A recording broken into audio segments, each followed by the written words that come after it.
thank some of you. Yes, thank you. Start the meeting as informative special meeting regarding our 5, 10, 15, 18-year budget, looking in advance. I think the chief is going to explain a few things. We all can stay to the point. Let's not make it a big novel, and let's concentrate on all the figures as opposed to other stuff. Be much appreciated, otherwise we'll be here till dinner time. He has to be home by 5 for his anniversary. That might be his last one. Okay. We could have some difficulties if he was not home by 5. Yeah, that's right, especially for our guests, because we've got better news. All right, Chief, you want to start off? Sure. I'm going to have Matt introduce himself to begin with. Yeah, I'm Matt Allman, I'm with Whatcom County Planning and Development Services. So Matt and I met, we started emailing, I believe, back in January. And we've been meeting for numerous months, a number of times during those months. And providing numbers, changing numbers, and having discussions at 8 o'clock in the morning, 8:30 in the morning, when we're both just wide awake. And trying to punch through this. He's been absolutely integral in putting this together for us.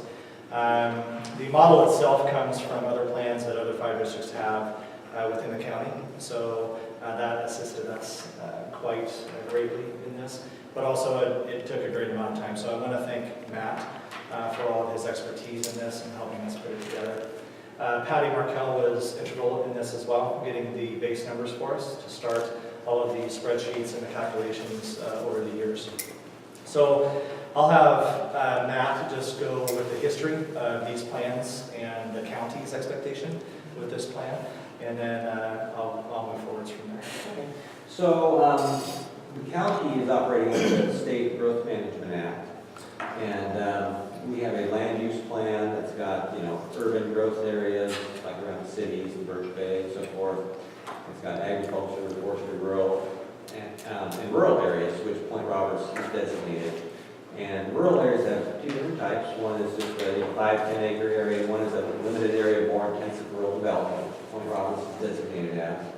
And one thing the Growth Management Act tries to do is sync up land use planning and capital facility planning, so we have public facilities and services available to serve new development as it occurs, and of course existing development. And so several fire districts in the county we've partnered with them to develop capital plans like this. The Growth Management Act talks about they should have several things in them, which are on page 2 of your document. One is kind of an inventory of the buildings and apparatus that you have now. 2 is a forecast of what facilities you'll need in the future, including locations. The next one is a financing plan, how to pay for it over time, and that type of thing. So we've developed this model, as the Chief indicated, and we've worked with other districts on this. And one of the things that this facilitates is that if the district, needs funding to serve new development, it allows kind of a mechanism for that. It sets a development fee that you can request when larger developments come in, that type of thing, to supplement funding to mitigate the impacts of new development. So I guess I think we've met about 9 times, January to May, and Chief Carlton's been really good to work with, and we've had a lot of back and forth and appreciated the interaction, and now we have 2 alternatives for the commission to look at. I met with all of you independently to review this plan as we were putting it together as well, so you have a base understanding of what's in it. We've gone back through and we've corrected some sentences from the times that I've met with you independently. Corrected some sentences, didn't change any wording, great wording or anything like that, so what you read previously is still intact, so there's no surprises within the document. The one thing I want to make sure as we go through it, is to make sure you understand the definitions of the different types of things that are in the document, what those come, like the Growth Management Act, where that comes from, all those types of things. And then the big section of this is going over the financials. where we started in 2018 with all of our cash reserves. That includes all of our accounts. And where we are projecting we're going to be around 2031. And this plan goes from 2018 to 2036. It's inextensive, it's a projection, that's what it is. It will be a dynamic document. So this is not an approve and we're done type of situation. As we go through the years, the numbers will need to be calculated, changed. If we have a major issue, then it's going to impact our future. If inflation changes greatly, right now we're utilizing a 3% inflation percentage. We're utilizing a 1.8% growth in income percentage. And it's important to understand those factors. So our apparatus, they look at the apparatus retailers are saying you need to add a 6% cost to apparatus in the coming years. So every year it's going to increase 6% to buy an apparatus versus 3%. Those are all projections that we need to take into factor, but 3% and 1.8% growth within our budget, is that correct, are utilized to factor the numbers you're going to see today, or review today, I should say. So it shouldn't take us long since you've had the ability to talk with me and review the documents one-on-one. But when we get to the numbers, I'm going to make sure that all the questions are answered.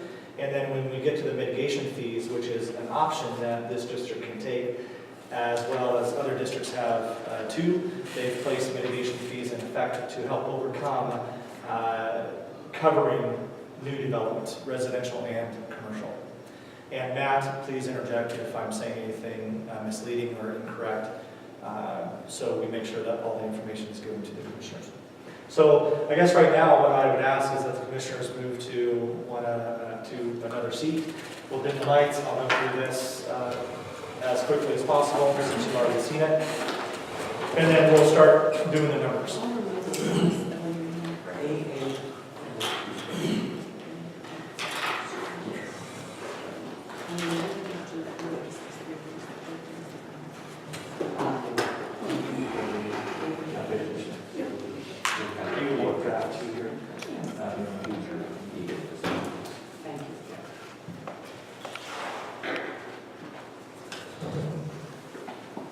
So Matt, thank you very much for being here. I appreciate your time and driving up from the county today on your anniversary. So I thank your wife for that as well. So the capital facilities plan, this is the first part of the plan. Again, you have a document number 2 as well. And the document number 2 is with the numbers changed, with certain apparatus taken out. So this is just what we're going to be going over through this document. And you have it in front of you so you can follow along with your document that you have. If you have any questions as we go, or something is not completely clear to you, please let me know. And if I can't explain it to where you understand it, I'll have Matt do that.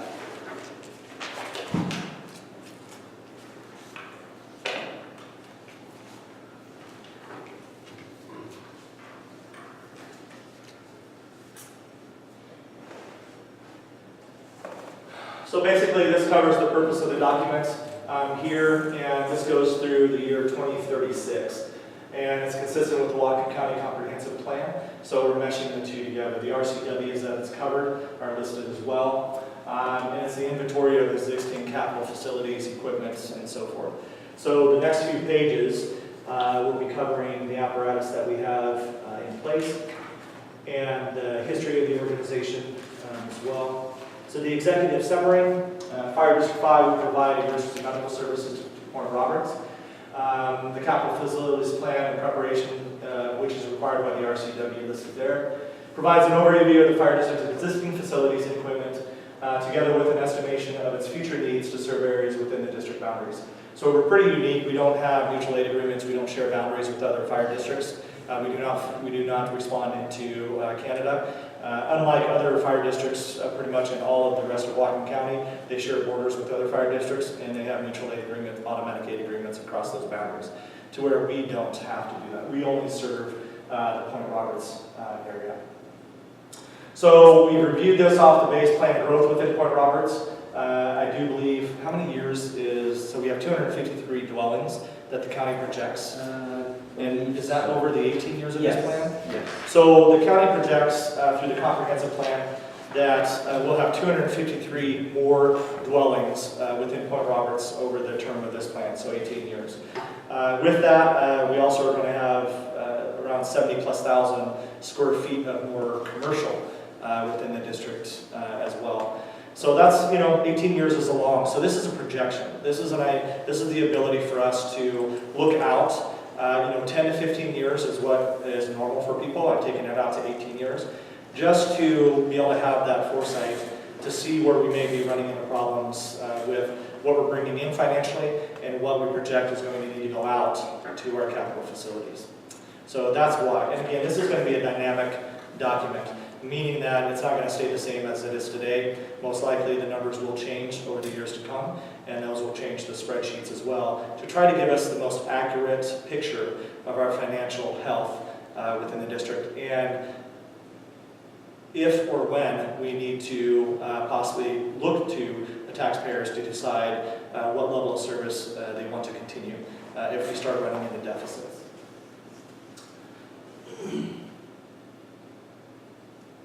Can you explain the State Environmental Policy Act? Sure. So the Washington State Legislature adopted SEPA, State Environmental Policy Act, in the early 70s. And the thrust of it is looking at a development or a plan and looking at studying the environmental impacts, will it be significant or not. A lot of that is on the natural environment, but there is also a component in there that talks about public facilities and services. The impact of a given development on public facilities and services, including fire. So when a development comes in, let's say you have a 100-unit development come in, the developer is required to fill out what we call a SEPA checklist. It's a document that they have questions that they have to answer, indicating the impacts of their proposed development. And the county has to make one of three determinations. One is what's called a determination of non-significance, which means there won't be any impact, it can go through. The next one is what's called a mitigated determination of non-significance, where the county can put conditions on the proposal, on the development. So if you meet these conditions, then you won't have a significant impact. And then the third one is a full-blown environmental impact statement, where they have to study it, they do this document that is provided to decision makers. So again, what we discussed a little bit earlier when we get to the Appendix C with the mitigation piece, that can come into play in several ways, but one of them is in the mitigated determination of non-significance. If the fire district comments and believes they can't serve a development, then the county, and unless the mitigation to provide certain facilities, and the county has the authority to put that on as a condition on a development. Is that also for private property owners or Yes. builders, private Yes. builders? Yes. Yeah. You mentioned commercial at the time, asking that. Well, so there's several different ways that developer fees can be implemented. Basically, three under state law. One of them is impact fees, but the county council has to adopt an ordinance. And those can be required for an individual house on an individual lot. Let's say you had a lot that was platted 100 years ago. If the county council adopted an impact fee ordinance, they could require impact fees from that type of individual house. And our county council has not done that. The Whatcom County Council has not done that. But there are several other ways. One, again, is that SEPA, mitigated determination of non-significance. But basically, again, the fire department has to, put comments into the county saying, we would need this to serve the development, basically. And then there's another, which is called a voluntary, quote-unquote, voluntary agreement under Revised Code of Washington 8202.020, where the fire district and the developer can enter into a mitigation agreement. Basically, if the developer provides this much financing to the district, then that would be adequate to meet the needs. Because, and where that comes into play is that the Whatcom County Code in 20.80.212 requires for certain types of larger development that the developer get a letter from the fire department saying we can serve, or arrangements have been made that would allow us to serve this development. So if they don't get that concurrency letter, then the county cannot approve certain types of larger development. So that's where, you know, if you find that you can't serve this development, you can enter into negotiations with the developer, and having a document like this provides a solid basis for those negotiations. And then if the developer voluntarily agrees to, you know, enter into that arrangement, then the district can write a letter to the county saying, you know, based upon this, we can serve, and the county, assuming everything else is okay, can proceed with the permitting process. What you just explained, is that in effect now? Yes, the last two. So that, The last one, okay. Yeah. Okay. Chief, have you ever gotten anything regarding this that you had to send out a letter? Not necessarily a letter. I've responded by email, I think, to a couple, saying that we can serve a particular area or a development that's being put in place, or a residential home, but it normally corresponds to developments. And we don't have any voluntary mitigation agreements in place with different parts of Point Roberts. Where this comes into play for me is that WSRB looks at a radius from where the fire station is, and the number of residences within that radius equals out, I believe, if I'm stating this correctly, I believe to a certain gallons per minute flow that is necessary to cover those residences. And depending on where that radius is plotted, we are looking at, you know, if we have major growth down by the marina, I would say Seabright is within that radius already, but we could end up being required to have a second station or a satellite station in Point Roberts to adjust that necessity or the radius to benefit us in WSRB calculations. If we don't have that second station, that's where a voluntary mitigation agreement may come into play, that the developer would pay 20-30% of the station cost, and the district would have to pay 70% of building a station or a satellite station down there. So it does have an effect on us at certain points. We're not within that the numbers yet. We're still within where we need to be for one station for gallons per minute, adjusted within that radius. But there may become a time, depending on the development, that we have to look at putting a satellite station out there. Say they had to put another station out in the marine area somewhere, would they cost of the engine to cover that station and be included? Not necessarily. Again, I haven't looked into it greatly because we're not there yet. But Matt, maybe you have more information. The agreement would be based off of that the developer needs to provide this, or this much cost, to the ability for us to put another point or station at that site. Is that kind of well, I just wanted to clarify the earlier comments on the third method.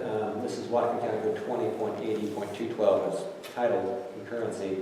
And it says no subdivision, which is a development of 5 or more lots, you know, new subdivision. No subdivision, commercial development, or conditional use shall be approved without a letter from the fire district. So if you have an individual house on an individual lot that was subdivided previously, this they don't need to get this letter. But if they're coming in with a 50-lot subdivision. Yeah, so what you're saying is 5 or more. Yes. Okay, simple. Now, I know I had to provide that information.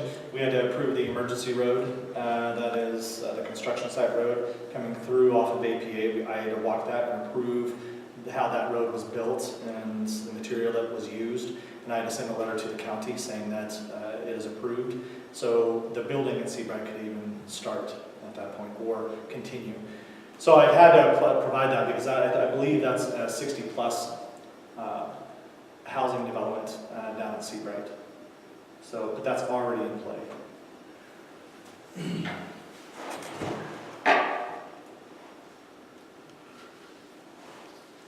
So the history, as commissioners, you should know the majority of this history. We started back in 1953. This is really just a quick overview for the general public that will be watching this. 1957, the Point Roberts Fire Department became known as Whatcom County Fire District 5. Basically, all of this information is on our website for the general public to read at any time or at their convenience. 1978, Whatcom County Fire District 5 began offering emergency medical services. So we've been doing that for quite a few years. And we're currently an ILS licensed agency in the state of Washington. And we provide advanced life support paramedical level care when that's available here within our boundaries.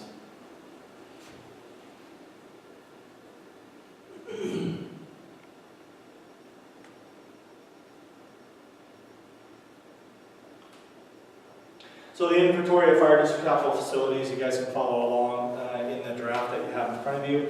But you've already seen this as well. The square footage of this building is roughly, by county, you got those numbers from the county, is 9,926 feet. We have 4 bays, site acreage is 1.5 acres, and obviously the picture of the station. So the next few pages of your document just go over the facilities we currently have, which include the vehicles we have. The type of vehicle, diesel, gas, the age of that vehicle as well, just to give you the proper information for you to have, knowing the age of our fleet and the potential replacements that we have in this document and the years that we would hope that we would be able to refurbish or replace those facilities. So we have 2 engines or pumpers, we have 1 battalion, 2 ambulances, 4 utility vehicles, we don't have any tenders. So altogether within, we have 9 total apparatus. So engine 58, for general public, it's a 1994. It is a diesel type engine. We have engine 5802, it's a 1991. So we have 27 and 24-year-old trucks at this point. The great thing is in 2019, WSRB just came out with a new rating scale. They've removed the age of the engines. So it used to be at 25 years we would be getting a negative value for that engine, but now they've removed the years, and I believe I still have to call WSRB and go line item, so I can understand everything specifically, but as long as it meets its pumping capacity, both of our pumps are 1,500 gallons a minute is what they're supposed to push, and as long as they're rated and they pass that test every single year, then we get full value for those engines regardless of the years they are old. So that helps us actually in developing this capital plan. So Battalion 58, it's a 2001, it's already 17 years old. It has 90-some thousand miles on it at this point, and it's gas. It is also our snowplow and our wildland vehicle. We have a snowplow we put on in front of that. Ambulances, our newest one is 858, it's 2007, it's a diesel rig, it's our primary ambulance. 85802 is a 1991, it's a gas ambulance. Diesel. It's diesel, so that's something that we'll correct, so it's diesel. So 85802.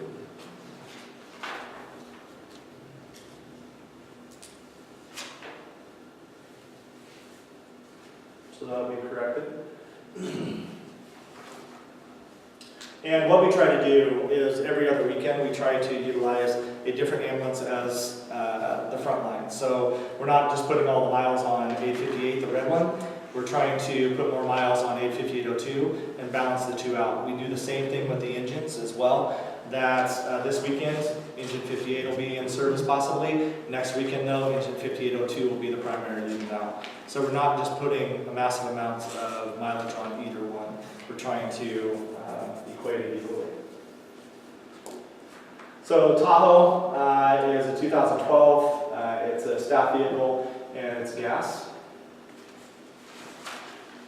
We have Utility 58, also known as Scooby-Doo, for those here in the community. It looks like Scooby-Doo's van from the cartoons way back when. It's a 1976. It is gas, and it is we carry our air cascade system on it. So if we have a large fire, we need on-scene bottle refilling for our SCBAs. This unit carries that, but also carries foam, some hazmat supplies. What else does it carry, John? Spare air packs. Spare air packs. So it's really our SCBA component of an apparatus. Utility 5802, it's a 1991, it's gas. It is a staff vehicle, and it helps provide first response coverage. Some of our EMTs, advanced EMTs, will take this home at night. They'll respond directly from home. That way they don't have to come to the station, saving time to get to the residents. And it is also used as a personnel transfer vehicle. We have utility 5803, which is our ATV. This was donated a few years back to the organization. It's 2007, it's a gas. So that covers the vehicles that we have within the district. Does anybody have any questions on the vehicles, the age, or anything like that that needs to be covered? Is everybody okay? All right.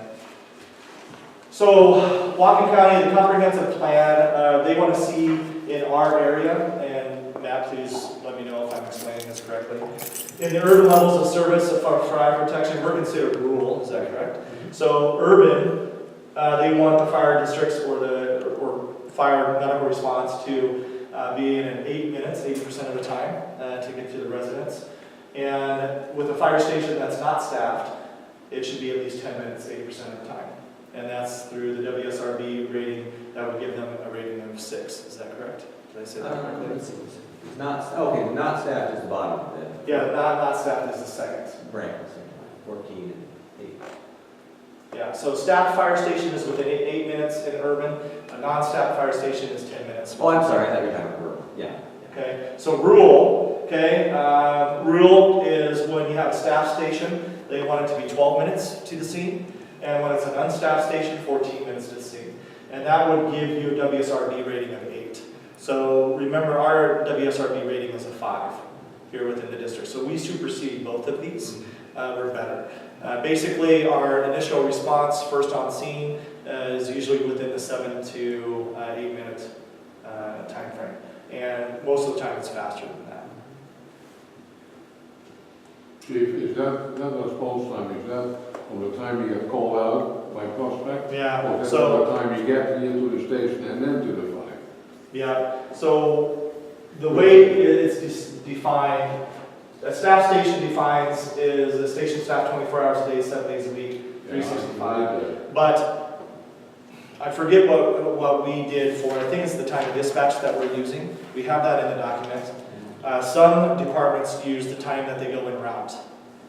But Is there no uniform rule for that? I mean, I found some things. within this plan, I believe districts can choose how they track their time frame. So this So- is misleading in one way. It can be misleading depending on how the district tracks their time. I believe we do it at the time of dispatch to the time of arrival on scene. That's correct. That's So- what it says in here. Yeah, so that's what we put in the document. Some districts use the time they go en route to the arrival Yeah, of course. on scene, which is a benefit to them because it reduces probably 2 to 3 minutes off their times. Right, so I wanted to try to be as accurate as possible, and realistically, from the time we're dispatched to the time we arrive on scene. So once our pagers go off, and when we arrive on scene, that's how we track our times here. Okay.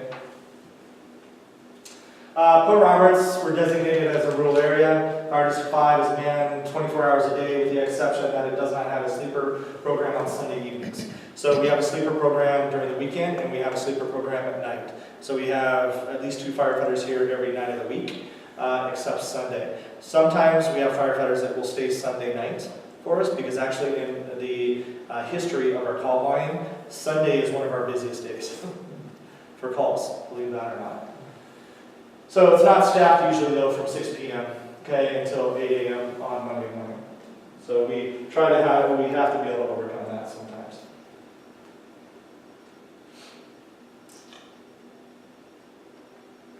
So the average response time at Port Roberts emergency and non-emergency calls, as I stated, was right around 7 minutes. All Port Roberts is accessible by the fire district within 14 minutes. And the level of service standard from Station 58. Okay, we're current rating of the WSRB rating of 5, and we went to that in 2015. So it's when we went from a 6 to a 5, which is a benefit to your insurance costs. I don't really see anything else I need to cover. It's just general information. The safe and appropriate level, I'll do the third paragraph. The safe and appropriate level of fire and emergency medical service currently being provided by the fire district meets or exceeds the expectations of community residents. The Fire Commission and the district leadership acknowledge the service can be maintained and improved, even as new growth occurs in the district. So that's something that we've been dealing with before my time here as well, just the ongoing growth, and we're able to provide and continue to provide the services to whether it's a new commercial or residential structures. So we're able to meet that demand at this time.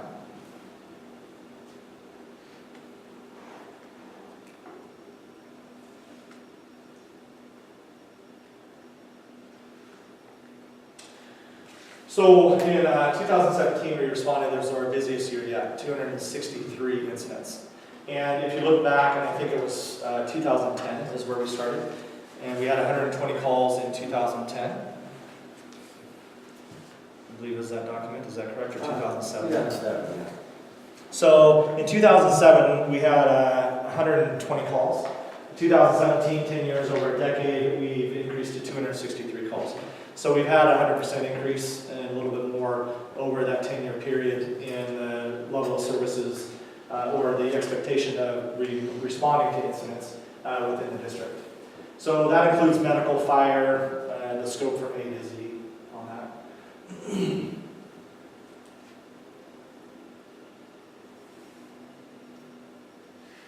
So the projected costs, I'll come back up a little bit here. So projected fire district capital costs, and this is for the duration of this plan, is 2018 to 2036. So the first column, I just want to re-explain, that I've explained this to you independently, but re-explain that cost in 2018 dollars, and that's $60,000. Well, if we replace it in 2018, it stays the same, but in 2019, $60,000 becomes $62,100. And that's that 3%, is that correct? The 3% inflation factor that we have weighted into this. Okay, so it's never cheaper than to buy today, right? I've heard that from numerous people to do stuff because it's just going to get more expensive in the future.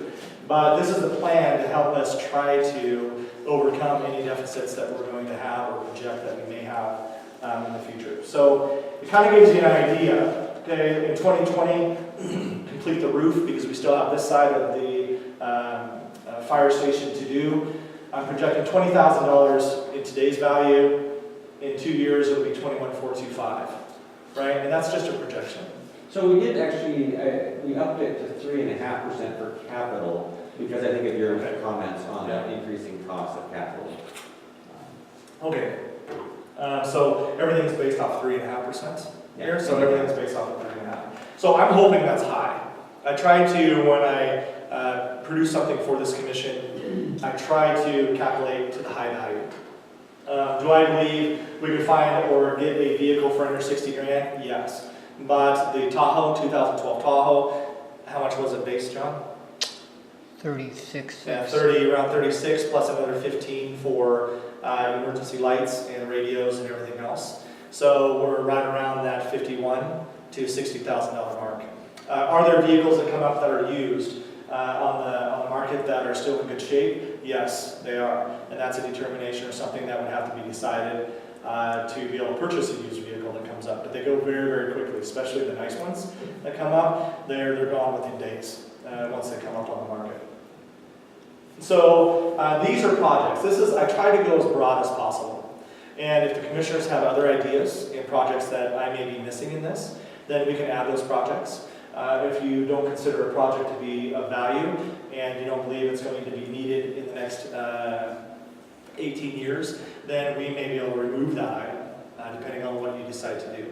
Again, this is a working document, and it's the best projection that I could come up with as the fire chief of things that are going to need to be accomplished, whether that's fixing the station, capital improvements to the station, or replacements, refurbishments of vehicles over the next 18 years, and the costs that are projected to do that as well. So if you have any questions as we go down, so one thing that I was planning on in 2018, replace utility 5802. Utility 5802, again, this is the white Explorer. Ambulance 858 engine repair, we already did that. And that cost, I projected 20 grand. It actually came in right around 17, between 16 and 17,000. So we saved some money on that projection. Again, I'm trying to project slightly high on these numbers so we have money savings. I don't want to project low and then things cost us even more. So this is the basic values that I have in purchasing new things. And again, there can be cost savings in buying a high quality, used vehicle for the organization too. That would get us through another 15, 20 years. Chief, question regarding 5802. Yeah, That is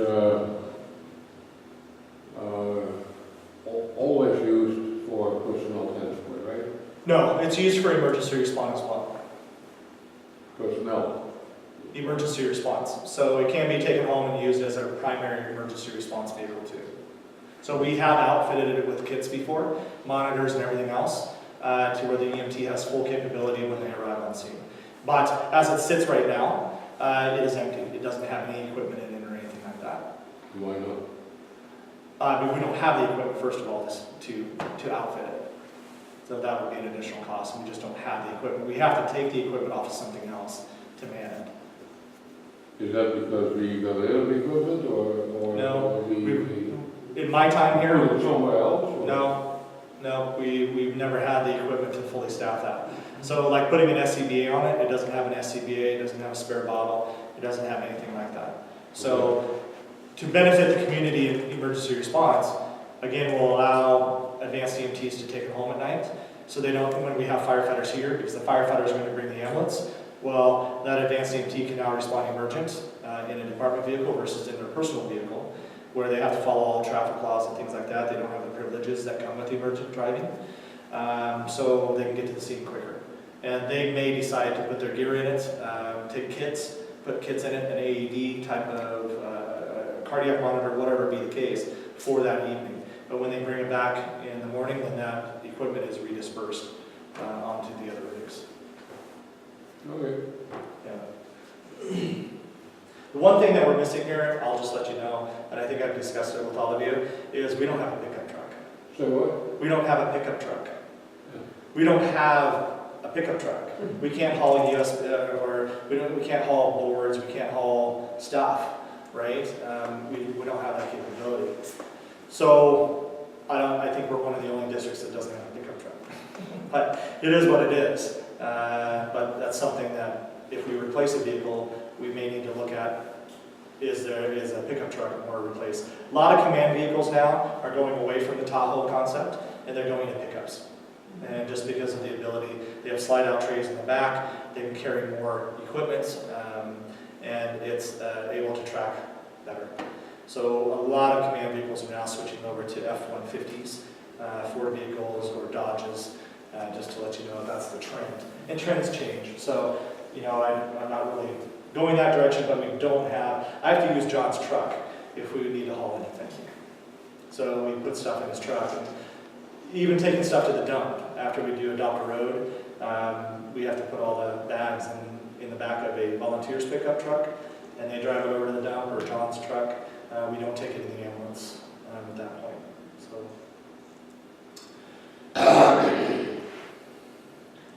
downstairs improvements. So I'm projecting, carpet improvements, flooring improvements within the building. Roof completion, apparatus station flooring. You know that you look at the concrete every time you come into the fire hall or we have an open house. It's cracking. We've tried to replace the floors, repair the floors. It never holds with that. So we might have to do something with different flooring in the future. I projected maybe in 2020 we look at that. And again, these are projections. These are not hard value items. These can be moved around. We may decide to put utility 5802 in 2025. I don't know, right? It depends what we're looking at and the value of what is on the list. We may add something in 2020, right? And leave the other two projects to go, yeah, roof completion sounds good, apparatus station 4 sounds good, but also I think we need to have this in 2020.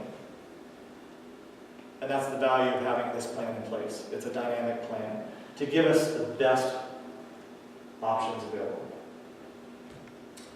So I've added in also, so 2021 ambulance need 5802, and that'll make that ambulance 20 plus years old. I think 1991 to 2021. Anybody want to do the calculation? 1991 to 20, how many years is that? Get your phone and do a calculation, Tom, please. So it's a 1991 ambulance, and if we replace it in 2021, I think it's 20 years. 20 years. Yeah, I think that's 20 years. So will it still be good for us? It may be, right? And we may be able to extend that project out for a 30, while. It's what? 30. From 81? 1991 to 2021. 30. That's 30 years? Okay, so that's gonna be an older ambulance. 20 years, I'd say, but 30 years, it's getting out there. Especially if we have to start using it more for transport purposes. But we bought it new, right? We bought it as a demo. But it's a demo Demo used, it was a demo, but we bought it off the floor of EMS show. an EMS show back in the day. We just said, we'll take that one. Has it been a good vehicle? Sure. It's in pristine condition. It really does well, but the compartmentalization on the inside is not the best because we'd like to have ambulances that are similar to where people, if they go from one ambulance to the next, they're not looking for equipment.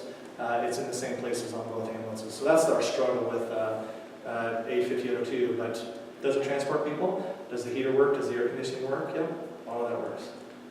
Okay. We can't keep kicking the can down the road. I'm just trying to put that out there, is that yes, it's 30 years old, is it still working? But is there something better that we could bring into the organization that would serve the community better? If not, great, we'll stay with the ambulance. But we always have to consider that these are primary transport vehicles for emergency services and patients. So if we're starting to have problems with the engines, those types of things, rebuilding an engine is cheaper than buying a new rig. I completely understand that. It's a taxpayer savings.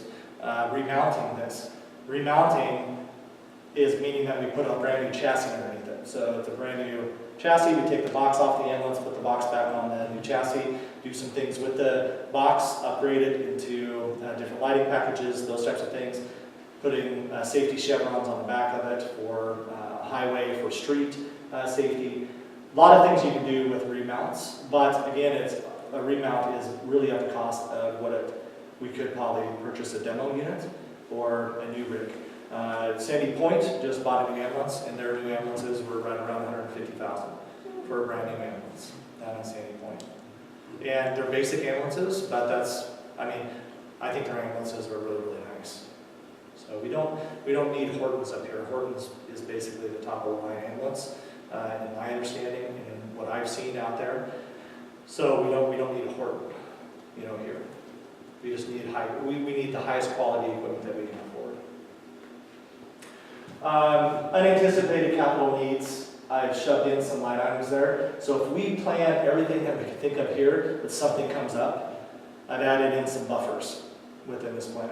So in 2022, to cover the previous years, 2018 through 2021, if we have other things come up in there, then I've added a $15,000 buffer. If we don't use it, we don't use it.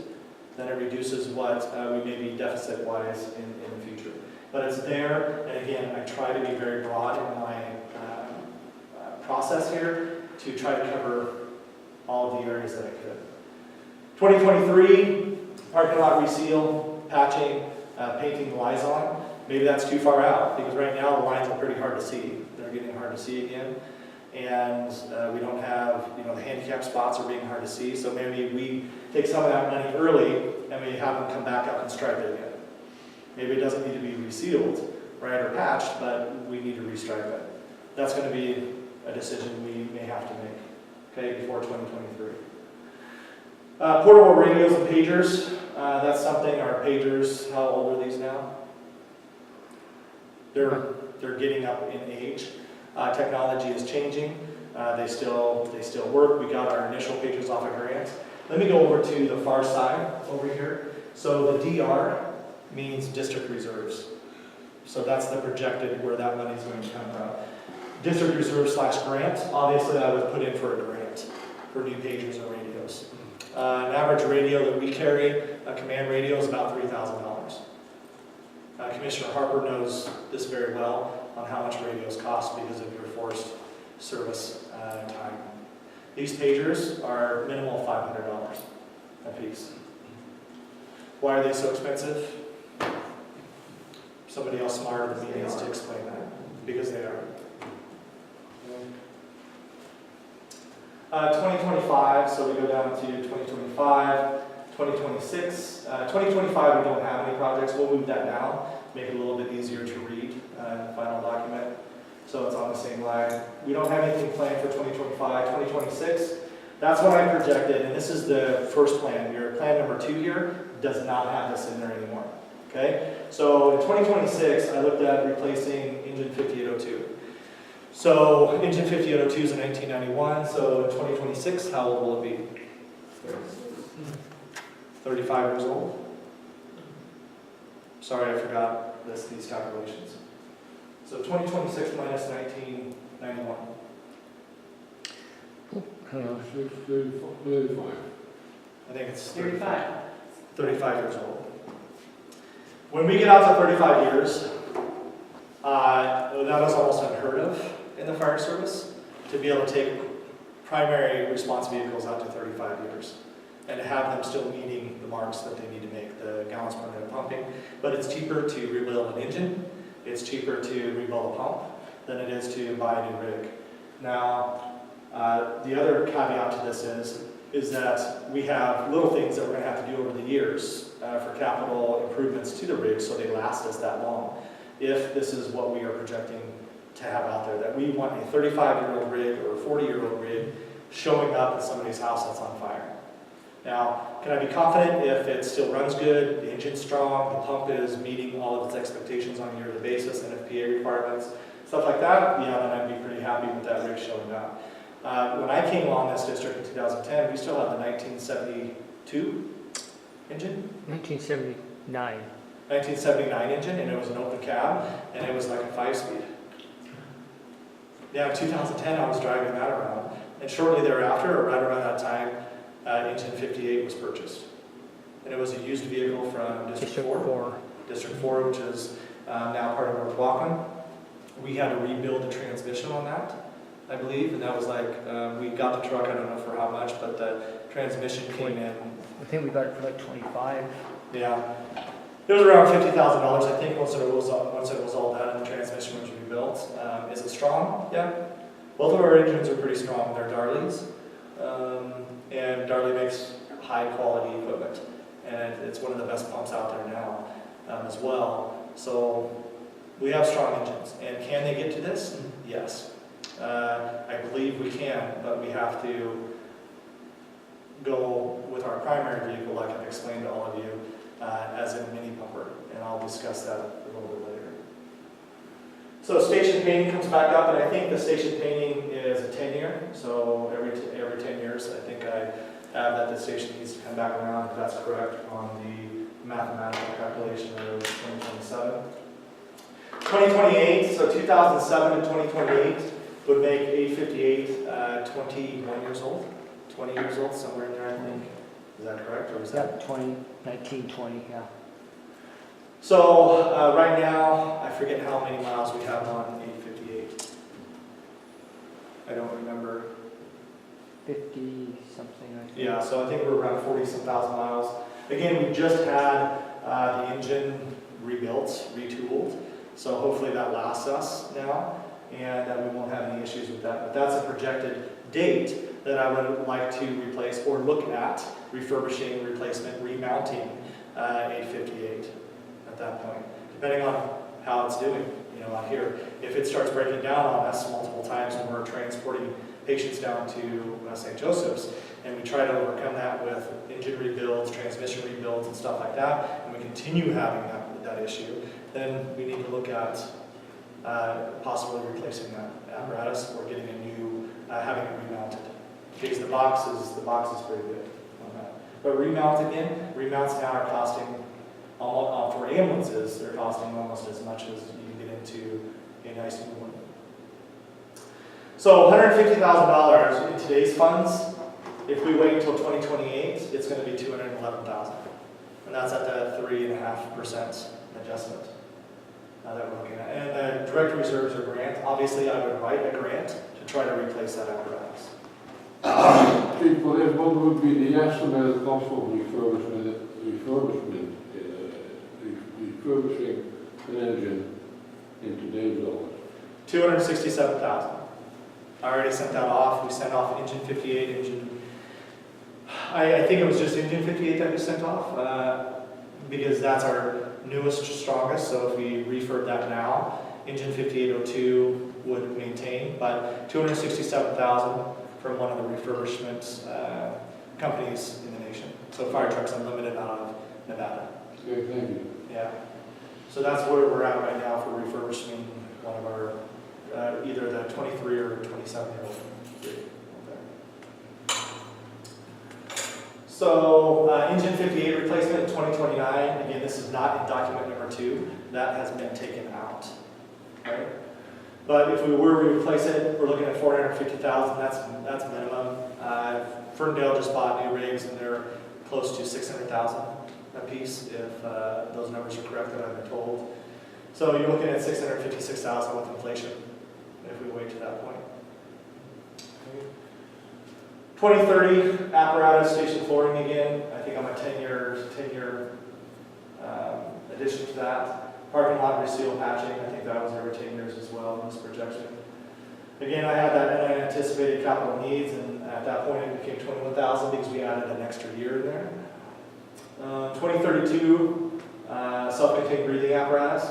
They're going to be 15 years, I believe, at that point in 2032, and now they can go out to that distance. Again, obviously I'd be trying to get that through a grant, but if I don't get a grant, then that would have to come out of direct reserves. Okay?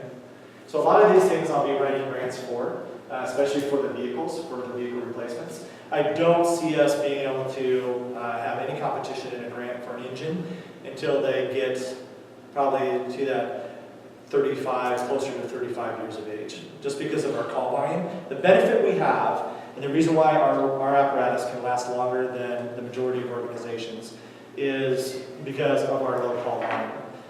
In 5 years, maybe sooner, I project that we're going to be running 300 plus calls a year at that point. So our vehicles are going to go out more and more.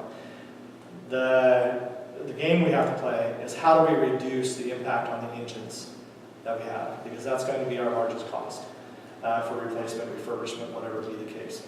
How do we extend their lives to as far or as long as possible to the benefit of this organization and also to the taxpayers of the district. So coming back down, 2034, 2035, we don't have anything, I didn't come up with anything to plan for those. 2036, unanticipated capital needs. So if everything was done, okay, through direct reserves, over the next 18 years, we have $2.6 million in capital needs, facilities, improvements, apparatus replacements, those types of things. It totals, all of those line items total 2.6. Okay, so that's the projection, and that's what we're looking at. So this, if you have something that you don't like or something that needs to be talked about as a commission here, and if you want to see something added, then great. But this is your projection number 1. So this is basically, this is the worst case scenario that as could be predicted, 2.6 million, okay, over the next 18 years. So down here, the notes are replaced. A replacement may be a purchase of new apparatus or demo unit. Remount may include new chassis, box refurbishment, and the ER's district reserves. Okay, the Fire District Commission has the authority to modify, okay, the proposed capital improvements and or the timeline for facility construction or apparatus acquisition if growth does not occur as anticipated or other conditions change. Again, this is a dynamic document. Yes? When the, not knowing exactly what the future has for us, will a 3-story building have a significant impact on how you respond to it? Well, the fire flow, it would. Right now we only have 2-story condos, but if we had a 3-story hotel, a boutique hotel, obviously that would most likely be mandatory sprinkler, which would help us in our fire control efforts. Yeah. And then that would add to the requirement for the GPMs in that area of Point Roberts in the community. So does it present a more difficult challenge? Yeah, absolutely, for rescue purposes, because now you're looking at 30 feet. We have 35-foot ladders here, but we're rescuing people off balconies, you know, the roof section, whatever, where they may be. We may or may not be able to get to them, depending on the topography around that hotel, right? So yes, it does put a more earnest, I guess, duty on us that we'd have to call a Delta with a platform or North Whatcom. Can you pass that expense on to the developer to? Only a part of it. We can't do the full expense, is that correct? Yeah, I mean, under that first method of state law, the impact fee is for this explicit provision in state law that developers can't pay 100%. That's going to be part. Because I think the thought is, existing development could benefit from new things too. But if you need something unique for this new development that you don't need for anyone else, like a higher ladder or something, then that might be something where you could ask for a greater contribution based upon their impact. If the district couldn't serve this unless they had this specific apparatus, and you can serve everybody else at it, that's when you can request higher contributions. But if it's something that will benefit them, the new development, and benefit everybody else, that's when you get back into more of an equity thing, that it will serve them, but it's going to have a general benefit for the district, so everybody should kind of share it. Yes, Commissioner. We all know this plan of what we've been reading so far is fluid. And it should stay. If you were given, I'm sure you were given the changes, right? Yes, absolutely. It's And it dynamic. should. Yeah, it's Okay. dynamic. Would it make any sense, to put this on the record that we would review, a quick review, and I don't mean a detail like we have now today, Yeah. but a quick review, like, is there anything one wants to ask the commissioners, like we do a budget review every month. Sure. We do it every quarter. So, 4 times a year. Sure. I think. Just a quick question and answer, back and forth. Nothing. We'll go to the next. Yeah, I think a quarter may be too much because I don't see a lot happening in each quarter. Oh, you can say every half a year. You say once a year. I don't care. Yeah, once a year, I think would be, Required. because then we can, once a year, at the end of the year, in the year-end report, which is basically brought out in March of the following year Yeah. by our finance manager, that would show us if we're on track with our Yeah. intake of cash and our reserves and stuff that we have projected here. Yeah. And if they're not on, if they're less, then that would be something we would need to adjust. So it would adjust all the coming Right. years. But to be maybe more- the commissioners have a question in March and in April, but not for the rest of the year. Sure, Okay? ask the questions. And we should put this on the record, I think, that there's absolutely no hesitancy to bring something forward if you want to talk about it. And we No, don't have to wait a year. absolutely. Okay? No, I am completely in favor of that, especially, but, asking has the plan changed every month? Because we have No. certain capital expenditures that we're going to be concentrating on, and everything else is going to be coming out of my general budget that's approved for the year. Yeah, well, it absolutely makes no sense for anybody to talk about it if there has been no change Yeah, or no request for me. yeah. Then you just keep your mouth shut. Yeah, I think if some of the capital purchases are actually fulfilled, I think it's important to show and to make sure, was the capital purchase over what we projected, or was it? Oh, yeah. And that needs to be brought to the commission. That's just common sense. Yeah. No, I'm, like I said, this is a dynamic, fluid document, have whatever wording that you want to use, that is the best projection we can put together at this point, utilizing historical numbers and what we project to be inflation. And that's just a projection. Inflation may, 3 years from now, maybe 5%. And then this whole plan has to be adjusted, right? And then we really have to prioritize, what are we doing with our vehicles? What are we doing with maintaining the facility itself? Those types of things. So, yeah, I think yearly, any adjustments need to be made. Questions can be answered at any time. And if adjustment needs to be made during the year, then we can make adjustments during the year. That's what I like about this document, is that if it goes into effect, you approve the document as is, as of today, or in July, because you may want some review and not approve or adopt it as of today. But have some review, maybe we can come back to it, and at that meeting, we would just have, do you have any questions about the plan? Would you like to move forwards with adoption of it? Adopting it doesn't mean, this is not set in stone. Again, it's a dynamic, fluid document that's going to be adjusted as we deal with our income over the years. You know, this is like you said, and I'll repeat you, which I don't totally want to do in beating people, but this is fluid and dynamic. Yes. Dynamic. Yeah. You haven't even figured out or figured in the famous or infamous Point Roberts delay or overestimated Right, factor. right. Okay, that could be. Because we always get delayed taxes. Okay, or no, delay cost overrun, unavailability of workers, workers walking up the job, Yeah, et cetera, et cetera, et cetera. But that's Absolutely. our own problem, and we'll deal with it when you need to get a bid. yeah, because But people, then yeah, You absolutely. have to keep that in the back of your mind, whatever kind of work you want to do here. Yeah, absolutely. We're looking at that right now if we want to do something with the upstairs.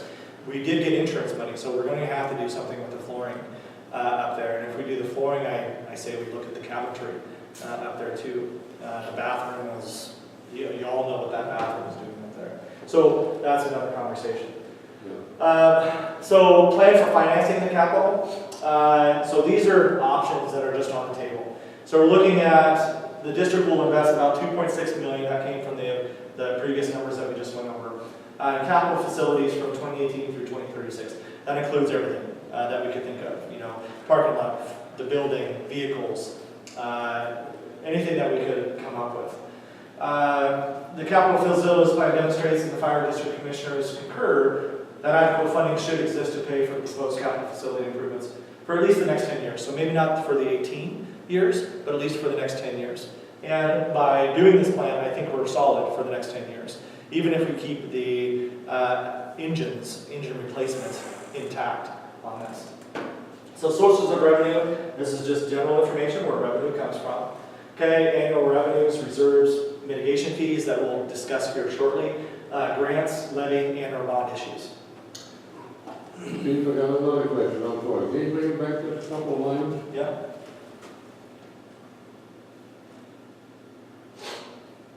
Okay, okay, fine. The capital facilities plan demonstrates and the fire district commissioners concur that adequate funding should exist. I find that line, the third line, a little direct. District commissioners concur, that's almost saying that we concur with the whole thing. And then, after the comma, it says, but adequate funding should exist. Should is maybe. Concur is yes, we'll do it. That's a little bit of a misnomer between those two words. What's your take on that, Matt? Well, later on, there's a chart in here that, let's see, what this chart, table 6, where we plugged in, the district gave us the initial cash in the bank, and then we took the revenue projections from each year and the operating expenses from each year and the capital from each year, it kind of came out to the bottom line. And I don't know if we can skip down there real quick. This is on page 16. And so, you're right, it is all projections, which inflation can change, you know, capital expenses can change, you know, operating, all this can change. So, it's just saying that this is the projection, it's the best we can do for now, and if you go through all these numbers, like this year, the number you guys, the district gave us was 819 in the bank. That was all the reserves we had cash available to us in all of our accounts, 819,000. So that came from Patty. So if you put in the money you're going to get, your revenues this year, minus operating, minus capital expenses, then at the end of the year, you'd have about that 777,000. And if we do that every year, if you scroll down. Yeah, I can read that too, guys. There's no problem with it, and I think it's great. Yeah. I just wanted to make a point that there is a difference between concur and maybe. Yeah, I mean, concur is really, we kind of agree with the projections. Yeah, we're assuming a little, maybe a little too much. Maybe we Yeah. should say concur with the projections, with the current projections. Yeah, I'm gonna take. I mean, we could add that language. Yeah. Because again, the public needs to understand, commissioners, we all need to understand, these are the best projections we can have with a plan like this.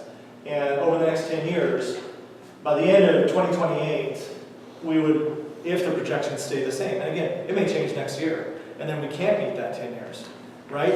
And language can be added to that paragraph saying that, you know, we concur with the current projections, but also understand that inflation and things out of our control may change, and that 10 years may not be an objective stance to take.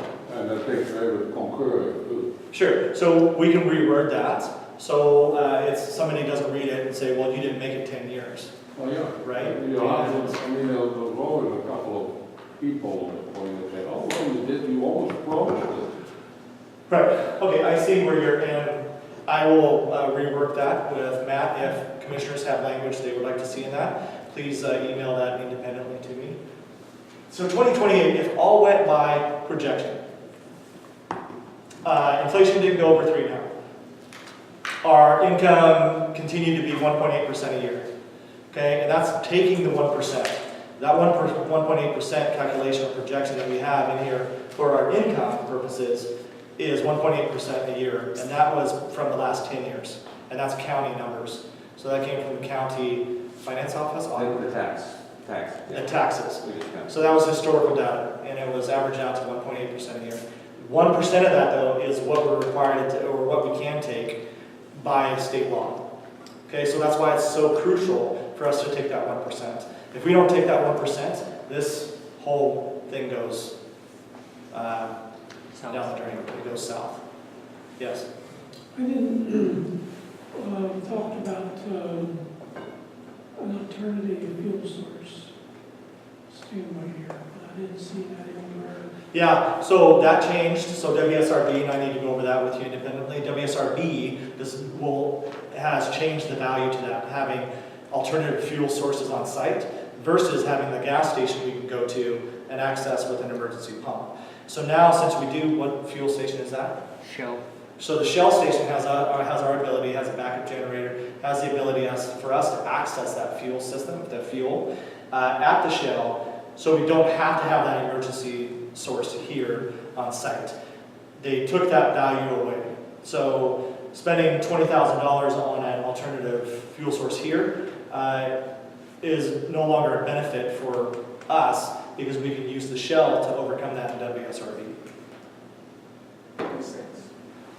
But that's going into effect in 2019. Do So you have an agreement with Shell that you get priority? no, we have the right to come in Seize. and seize Oh, in okay, an emergency. Yeah, good. yeah. We might even siphon your car. That's fine, you can have it. Yeah, agreements are agreements, and agreements they can, okay, we have an agreement in a disaster, we want to use your house, and when the disaster comes, they say you can't use my house. Right, so, but we can have the authority in those circumstances to come in, yeah, and say, we need this fuel for emergency services purposes. Yeah. Okay, let me go back up.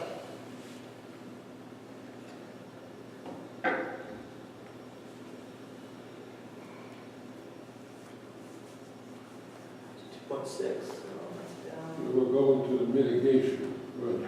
Yeah, we're getting there really quick. So again, can you highlight that paragraph that we need to work on? Yeah. For the concur Yes. and stuff. We'll work on that. So these are the property tax revenue, 2011 through 2013. These numbers came from the county as well. So 2011, Port Roberts was valued at $588 million. In 2017, it went down. So we lost valuation in Point Roberts, and it went down to $576,000. So that's where our property tax revenue goes on. You can see the levy rate adjusts depending on the valuation of Point Roberts. And that would be, is that also what is considered a mill rate?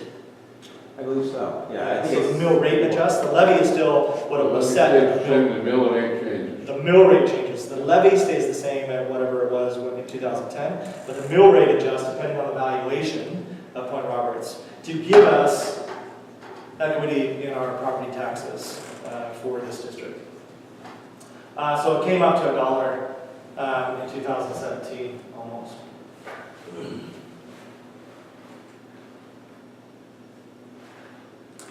Okay, so we're able to take out 1% a year. Property tax revenue increased by 1.8% between 2011 and 2017, which includes the annual 1% increase. So really, we're getting just an additional 0.8% of funds coming in from ambulance transports, or, sorry, I shouldn't say that. That's probably not configured into this. Could you explain where that other 0.8% is coming from? New construction. Okay, new construction, those types of things. So, fire mitigation fees is what we're coming up to. So, Matt explained some of that, and through is it SEPA or SEPA? SEPA. SEPA, he explained that as well. And it's controlled or adopted underneath the RCW 82 there on the screen. We can request the mitigation fees through RCW 82.02, and when we get to this chart, we'll start explaining that. They would not apply, though, I need to point this out in this paragraph up here. They would not apply to construction of a new single-family residence on an existing lot. So let me explain that a little bit further. If the lot is already marked and filed with the county, and somebody comes in and puts a house on that mitigation fee does not affect them. If there's 40 acres of land that hasn't been plotted out, it doesn't have separate lots that are on file with the county, our mitigation fees, if adopted by the district, would impact that. Right, and that gets back to those two methods. You need to have a kind of a showing to the county. The one method under SEPA is the county would have to find that there's a significant adverse impact, and that requiring these fees and providing these fees to the district would mitigate that impact. And the other method is that voluntary agreement where under this county code, Whatcom County Code 20.8.212, the district would need to provide a letter to the developer before the county would approve the project, and then you get into negotiations with the developer, and you can go back to the program of fees you have adopted here. Well, that was if you don't, I mean, the voluntary agreement, what happens if it says voluntary?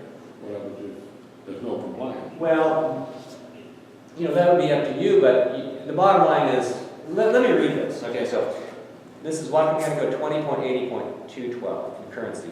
No subdivision, commercial development, or conditional use shall be approved without a written finding that all providers of water, sewage disposal, schools, and fire protection serving the development have issued a letter that adequate capacity exists or arrangements have been made to provide adequate services for the development.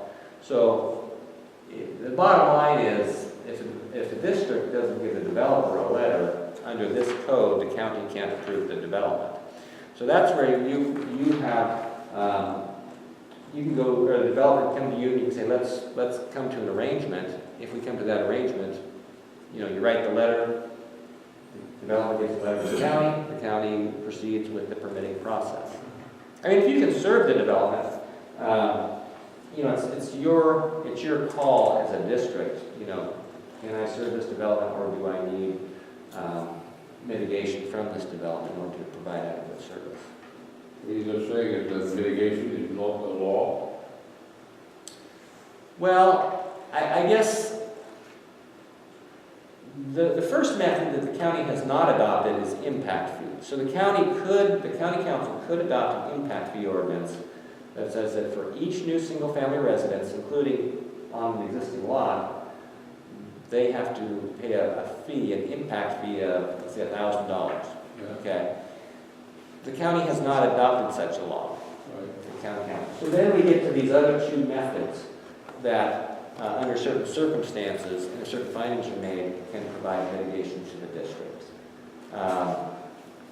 Again, the one is the county code requires that the district write a letter saying that either you have adequate capacity or arrangements have been made to provide adequate service.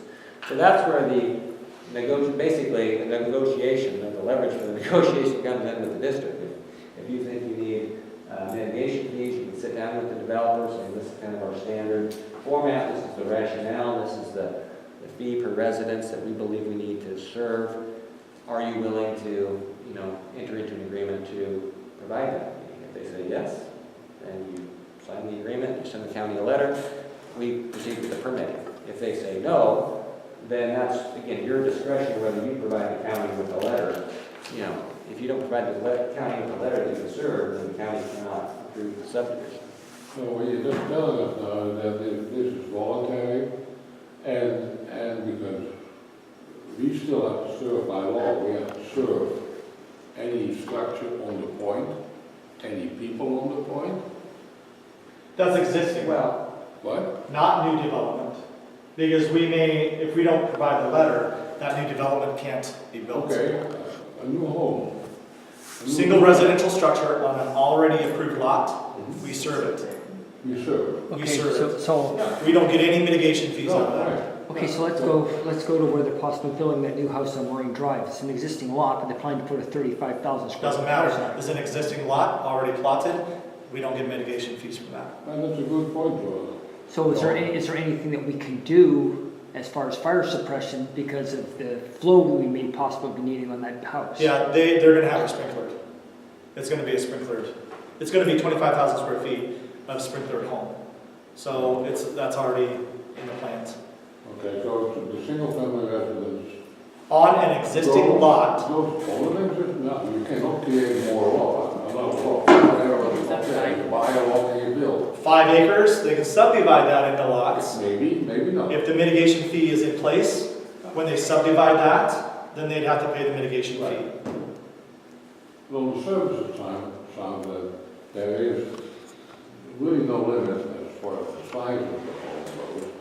John brought up in the point here just now, there could be a 30,000 square foot home on a 1 acre lot. There is fire code that controls Yes, and then you have sprinkler sprinklers systems and coming. requirements and stuff like that. That's right. When do they go into effect? What square foot? I want to say 3,500 square feet.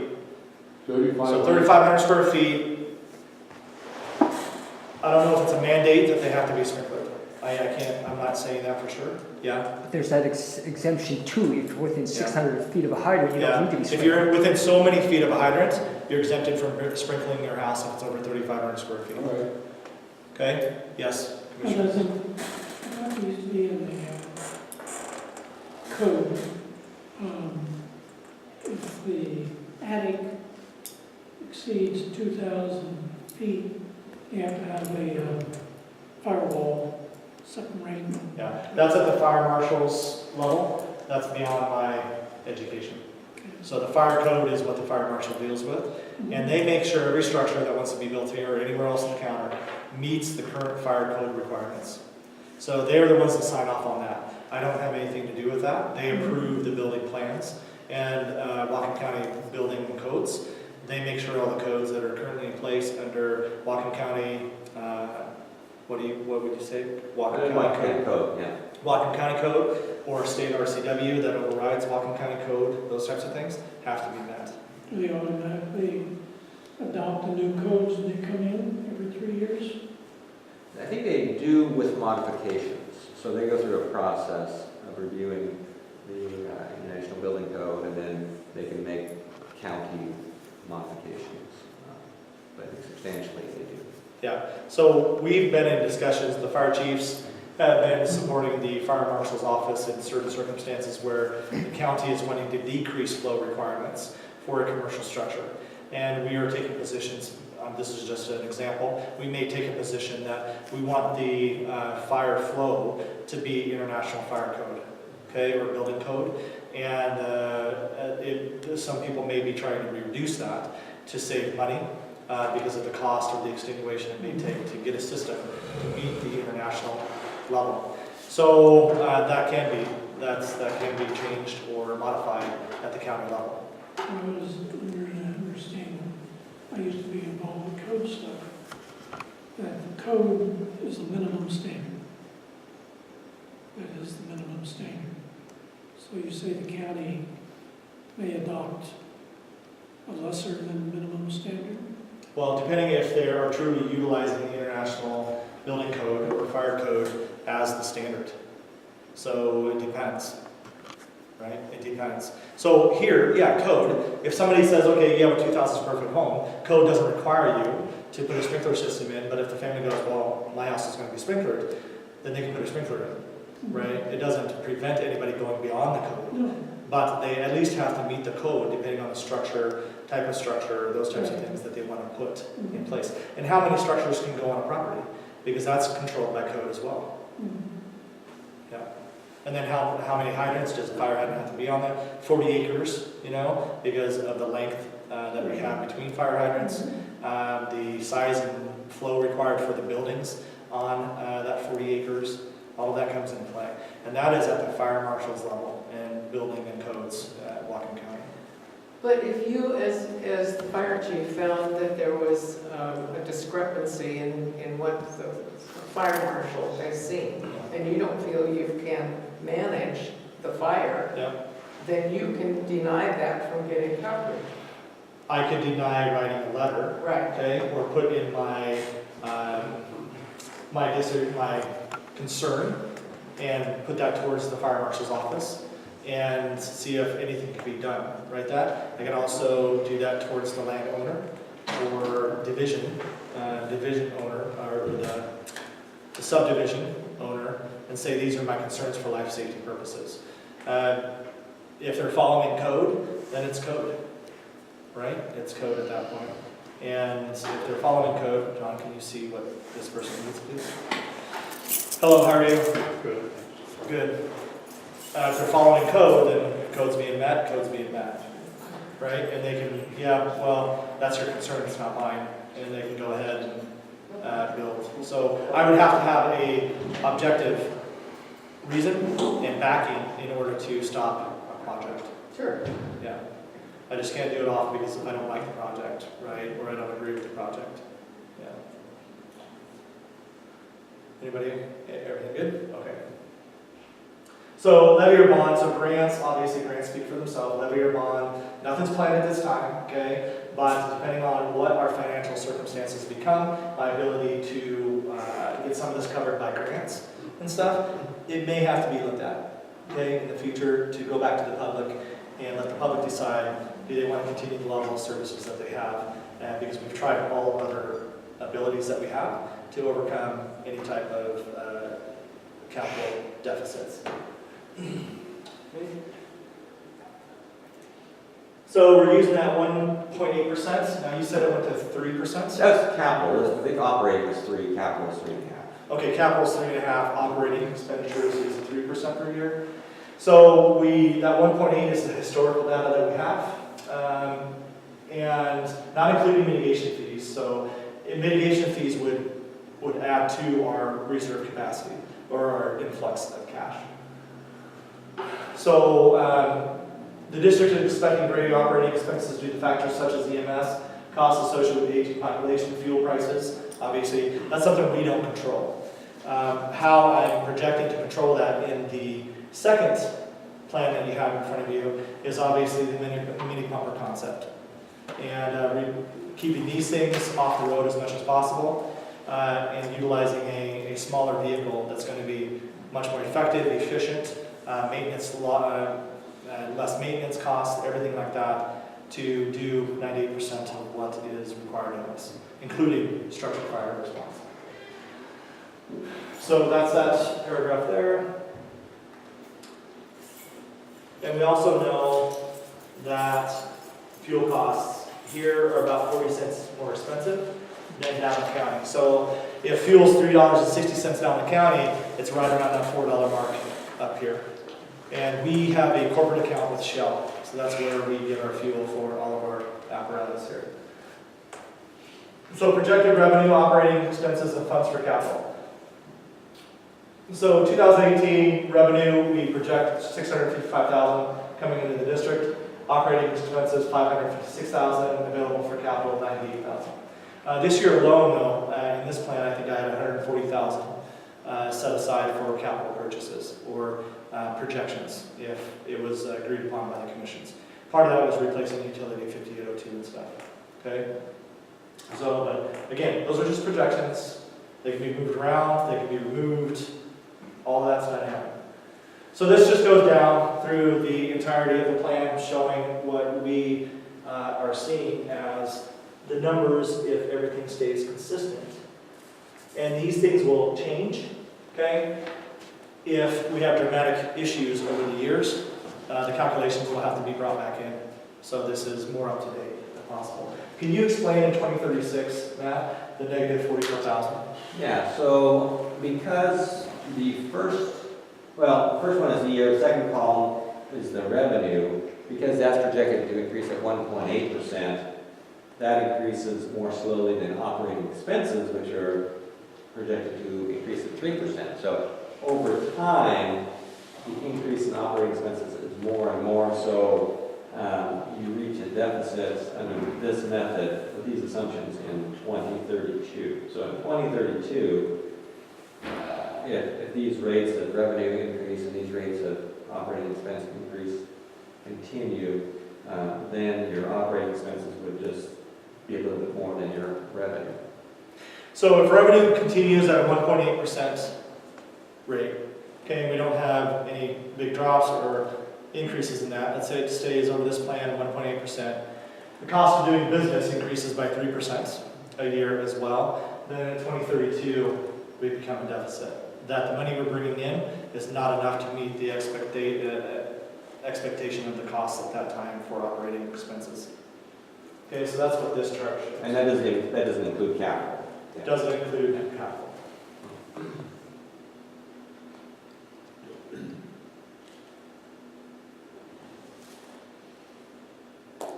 So this is the chart that we were going over a little bit earlier. So you can follow this down, but this is what we do. So right now, capital expenses, if we did everything that was on the list, we'd have $140,000 in capital expenditures this year. Beginning cash reserves, January 1 of this year, was $819,000. Revenues, we consider to be $655,000 projection. Operating expenses were $556,000. Capital expenses, if we did everything on that list, $140,000, which would leave us at the end of the year, okay, and starting in 2019, $777,000. Okay, and this just keeps going, okay, through all the years. Up to that 20, I think we extended it out to the 2030, close to.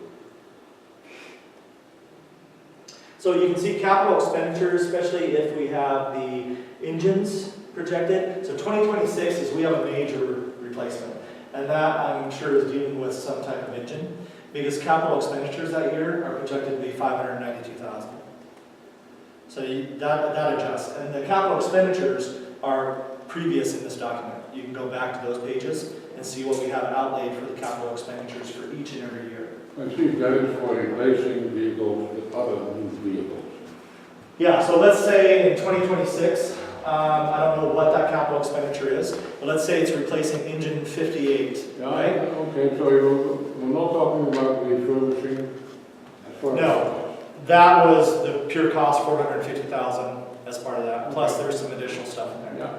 But in 2026, that $400,000 is going to be 600. I think it's 592,000 or whatever, right? Can we get it direct? Yeah, okay. So 2026, what do we have projected for capital? Okay, that's engine E5802 replacement or refurbishment, 450, which translates with inflation to 592. So that's just one engine replacement or refurbishment. Now refurbishment would probably be around 350,000 at that time, because in today's dollars it's 267. Yeah. Okay. So that's if we keep the engines in. All right. So it goes down through.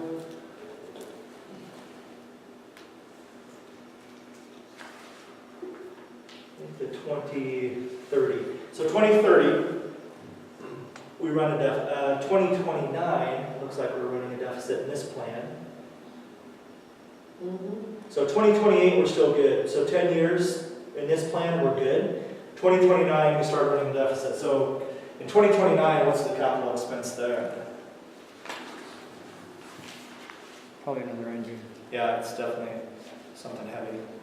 Okay, engine E58 replacement. Yeah, so engine 58 is that, and that equates to $656,000 with the inflation at that time. Right, but if you refurbish your engines, you will reduce the figure by about $500,000. Yes, well, by half, probably 50%. Yeah. So it'd be $340-some thousand, right? Whatever. Yeah, if you refurbish it. Okay, and then we group together in this plan 2031 through 2036 with the capital expenditures being $521,000. So those years, okay, will get us into a deficit at the end of 2036 of 1.1 million. With the funds we have coming in, the projected growth that we have, projected inflation that we have in this plan, if all that stays consistent, we would be running a deficit and end up with a deficit of 1.1 million. Is that correct, Matt? Okay. All right, so this is just an eye opener, right? This is just the best we can do right now, projections. This is a dynamic plan. It's fluid, however you want to say that, okay?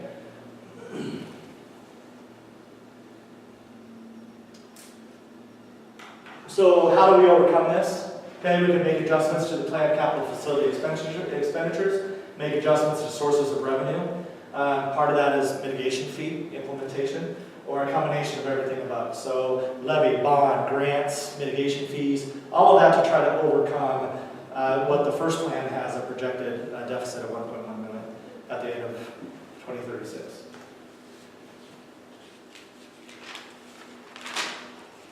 So everybody knows what Point Roberts looks like. So everybody can find their home on the map. Okay, there.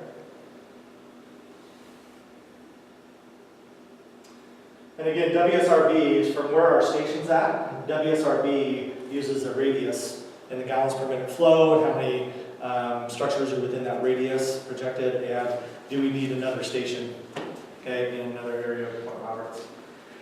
So these are the annual incidents. So in 2007 we were running 120, and it fluctuated throughout the years.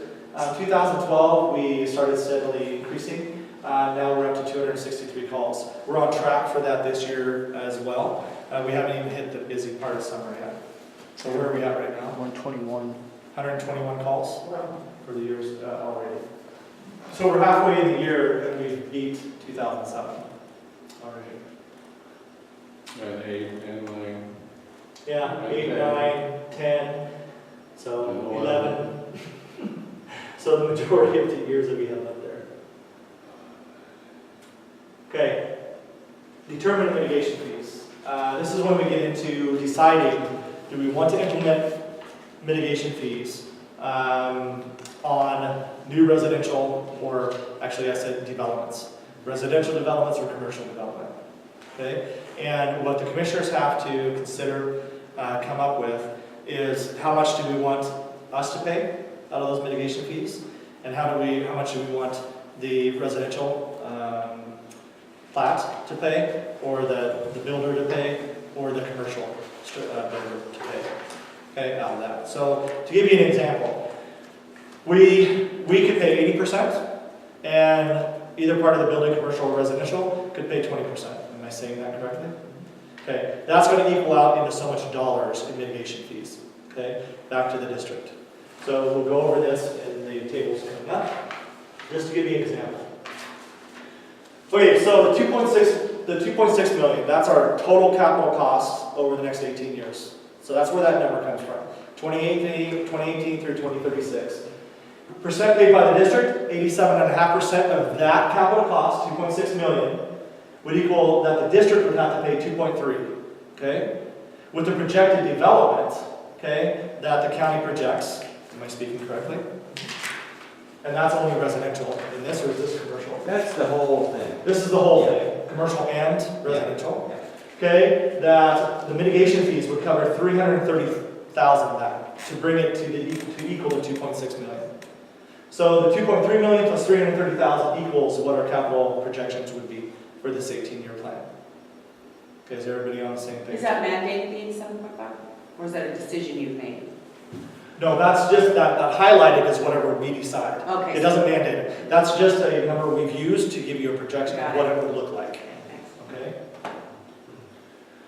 So the next one down would be residential construction. So of that 330,000, correct, Matt? Of that 330,000, how much would be covered by residential? So again, of that 330,000, we want 80% of that to be covered by residential development here. That equates into 264,000, okay, by development, okay, and that dwelling growth projected by the county throughout the duration of this plan is they project 253 more units in Point Roberts during the next 18 years. So the 80% amount paid by residential development per unit would be $1,000. So $1,043 times 253 equals the 264,000. Matt, is that 80%, 87 or 80%, is that really what's going to be the standard, do you think? Well, it's discretionary at the district's level. I understand that, but what seems to become the norm here? Yeah, we've done this kind of plan with other districts, and normally most of their calls are for residential. Do you know what percent of your calls are residential versus other? I don't have that, but Okay. it's overwhelming. It seems like it was 90% for some of the other districts, something like that. So you could say 90%, that should be 90%, but then some of the other districts are saying, well, if you had an incident or fire or a commercial facility, that might require additional equipment or additional response, apparatus. So, that's why some of these were reduced below, a straight, you could use a straight call ratio, residential 90% of calls, therefore they should be 90%, but commercial has that potential for more impacts potentially. So that's, It's mostly residential. Right. With a few, big ones like the marina and gas Right. stations. and if you had something in one of those, that would be quite the, could be quite the response you might need. So that was, It's normally speaking, norm-wise speaking, 80-20 is like 80% is. I'd have to look at what the percentages were for the other one, but it was in the ballpark. Yeah. Let me We're put in the it that way. ballpark of all the other Yeah. fire districts. Yeah. And have a plan Okay, like that's this in all. place. Yeah. So this means that of the 330,000, 20% of that would be paid for by commercial, which is the next, I believe, example. So 80% by residential. So of the 330,000, we have 260 some thousand of that being paid for by residential. The other 20% would equal 66,000, okay, by the commercial. The county projects over this 18 years, new square feet of commercial in Point Roberts would be 70,000 square feet. Okay, and that would equal out to 93 cents per square feet, which equals the 66,000. So what you're telling me is now that the square footage that a homeowner, let's say, builds. It's not based off of, square foot home. it's not based off a square foot. Huh? For residential, it's not based off I a square foot. understand that, but I'm just putting that on the floor here. Yeah. It's double for a 2,000 square foot home. Just over there, 93 cents per square foot for commercial. Per square foot Yeah. for commercial, but what was the, Per home, 1,000 something. it's 1,000 per home. per home. So it doesn't have anything to do with, No, I'm bringing them, I'm turning them around into square footage. okay, I'd have to look at that math Okay. that you're utilizing. So the onus in this one is more on residential than commercial, Which is reasonable. okay, which you need to decide if that's reasonable. Are we going to be 90%? Like Matt said, 90% residential, 10% commercial. Our values when it comes to large incidents, we have to call them mutual aid. Does that make sense? So when we call it Delta, especially if I use their ladder, I have their pumper for 3 hours. That's the agreement. But if I call on their ladder, it's automatically 4 hours of overtime. So what did that equate into for the Gulf Road fire down there for the storage facility? About $2,400 US is what that equated into. Now, if we start having commercial structures start burning down in Point Roberts, I don't have an additional $20,000 to pay Delta with.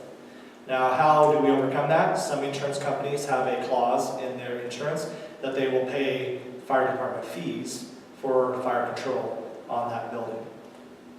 And Nielsen's clause, they were dealing with their insurance company on that. Okay, so if we have 10 commercial fires a year, and I have to call in Delta for all 10, we could have a $30,000 bill from Delta, and we have to be able to overcome that. So I don't think we're going to have that. I think definitely our percentages in residential. It also depends on what cuts back for us. We call in from Delta. Well, that's what I said. If we call To their engine, we're not being necessarily charged for that. It's their platform. It's their ladder truck that gives that they have automatic overtime built out. So they have to cover their costs in bringing backfill in for their district while those people bring over the ladder truck if I need an aerial device here. That's where the cost came from on their golf road fire. That was the only cost on a golf road fire. They didn't charge us for their command or their engine. Okay. So estimated revenue by land use type. So this goes back to the above numbers up above. So 253 dwellings projected in 18 years, 70,000 square feet more of commercial development here. You have the unit cost, you have 93 per square feet for the commercial, 1,000 per building. Those are the numbers that were up above. Residential equals 264,000, 66,000 for commercial equals to 330,000 because we have 87.5% in this projection. So that means that 12.5% is being paid by mitigation fees, which is at 330,000. Okay, but it comes between residential and commercial. So the revenue, yearly revenue out of that is projected there, and then the percentages that we've been talking about is the 80-20. How does Point Roberts compare with the rest of Whatcom County in terms of the relationship between commercial and private?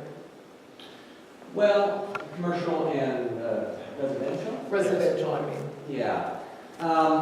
It depends on the area. You know, we have urban growth areas around cities and at Birch Bay. They have different mixes, but urban growth areas are supposed to be more, I mean, high density residential plus commercial and industrial. Rural areas are more, you know, residential, farms, scattered businesses, maybe a small community, you might have a cluster of businesses. So I guess it depends on where you're talking about, but Point Roberts is fundamentally a rural area. It's a rural area of more intensive rural development, but it's still a rural area. So, you know, we'll get more intensive, you know, urban development in Bellingham or Ferndale or even Birch Bay areas.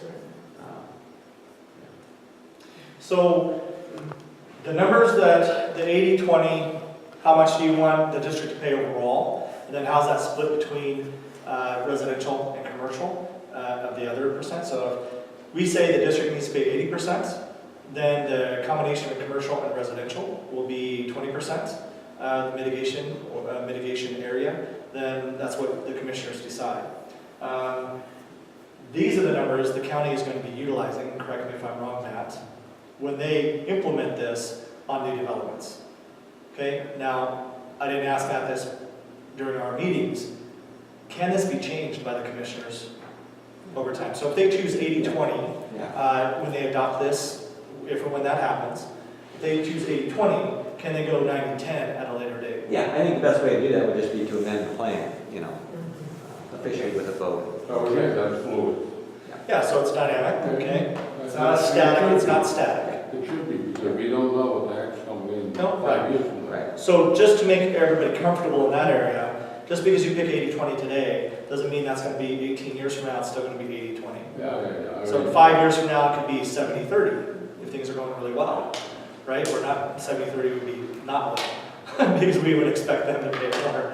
But if we go 90-10, 90 by the district and 10% by residential commercial combination, then maybe we're doing better than we thought. I think the important thing is just to have some thought process, some rationale behind the thing, which does allow for an amount of discretion at the commission's level. But, you know, there is a thought process behind it. Okay.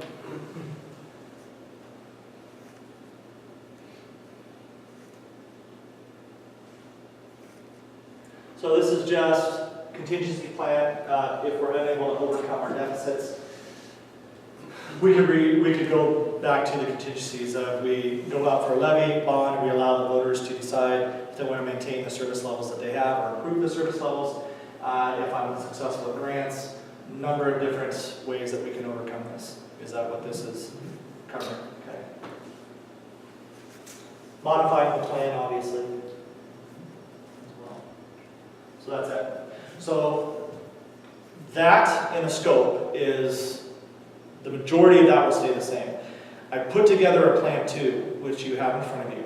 The only things that changed in the plan 2, okay, were we removed both engines. And if I remove both engines and say we're not going to do anything with the engines, we're going to maintain them, we're going to repair the engines as we come over the years, we're going to repair the pumps as they discredit. We have rust on engine 58 right now that we have to get body work done on. We're doing upholstery work on the seats when they get ripped on the inside. And we're going to maintain these engines for 45 years. So if I remove them from the plan as total, by the end of this, they're going to be 42 and 45 years old. That is absolutely unheard of in the fire service. Okay? To have a 42 and a 45-year-old rig. Do I believe once we get to that 35 years that our ability to be higher on the grant value will be there? Maybe 30 years, right? But there's only 3 years left for engine 5802 to reach that 30 years. It's already 27 years old. So will I keep trying to put in grants? Yes. But what hurts us on those grants is our call volume is low. Okay? The relative age of our engines are low. Okay? And we don't run a lot of fire. Okay? They don't count that we're using them a lot for practice. How many residential structure fires do we run? Okay? So, what also hurts is that we have a good amount of reserve money. well, right now, Yeah. you can see how fast, though, that reserve funds be used up. We're still pretty rich for the next 5 to 7 years. We are, and that doesn't help me with AFG That's what I'm- grants either. Yeah, so thanks for pointing that out, is that the more we have in reserve, the less likely I am able to get a grant, Absolutely. because we have the funds. So that's hurt, we're being hurt in multiple areas right now. But doesn't that kind of contradict with when we tried for the SCBA grant, we said we'd buy 5 and they, Yeah, so I don't want to get into that. Okay? Yeah, I put in that, say, we had $50,000. I was willing to buy 5 SCBAs out of 20, and they denied us that grant that year. I was willing to help the federal government, and they denied us the grant because we had money to put forward on the grant for that year. You can see all of our reserves are allocated. They are very well allocated. And I think we'll have, obviously we have that influx of 15 grand here, 15 grand here. In Plan 2, I removed both engines. Okay? So if you go to the tables, where do the tables start then? Okay. So let me bring it up. And I want to show you how that changes. There's just one record, yeah. I want to show you how the numbers change if we take care of the engines to the best of our ability that we have currently now. Okay? And with the addition of having the mini pumper being purchased. And the mini pumper concept, I've explained that to all of you as well. That's something that was really big in the 1990s. They called them fast attacks. It is coming back in. Surrey just purchased one. Schedule 5, Schedule 6, I think, Schedule 4 maybe, have mini pumpers as well. And they're their frontline response vehicle. The interesting thing about mini pumpers, and what it is it's a Ford 550, the chassis that's being built on, with a 300-gallon tank, a box on the back that has compartmentation with it. And the pump, though, is the same capacity as the big engines. And right now, both of our engines are 1,500 GPM pumps, meaning that we can push 1,500 gallons a minute if we have a hydrant source. We can push 1,500 gallons per minute, okay, out of all the hoses and discharges off that rig. That's its rated capacity. We can't push 1,600 per se, okay? These mini pumpers are 250 to 300,000, and they give us the same rating as a big pumper. So WSRB will give us a Class 1 rating.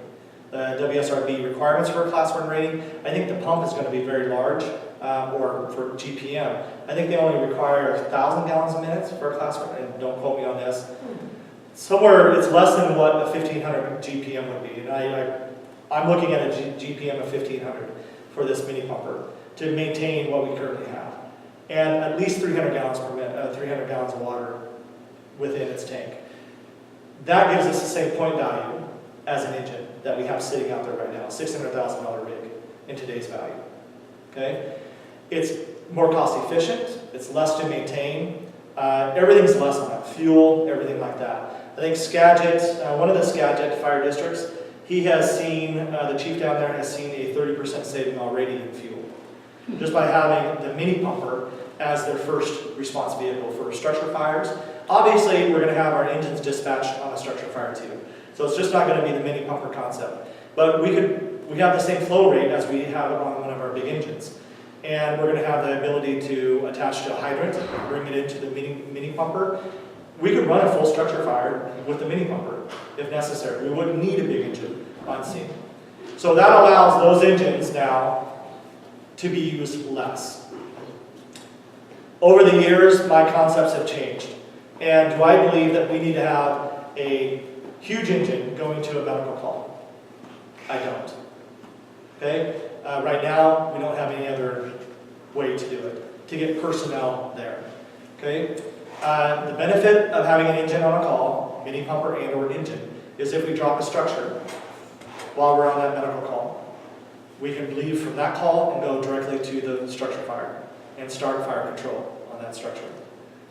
If we don't take an engine of some capacity, whether a mini pumper or an engine, and let's say we say, well, just respond in utility 5802, the ambulance in utility 5802. Well, then if we drop that structure or wildland fire, whatever it may be, we have no water capacity to respond from that scene directly to the other scene. We have to travel back to the fire hall, okay, pick up the other rig, and then go to that scene, which is not an effective way to respond in the community. So we need more discussion on the mini pumper, but that adds in a line of 300,000. Can you tell me what page that starts on? So it's on page 11. Okay, so this is Plan 2. And I just want you to see what it does to the numbers. Page 11. Yeah.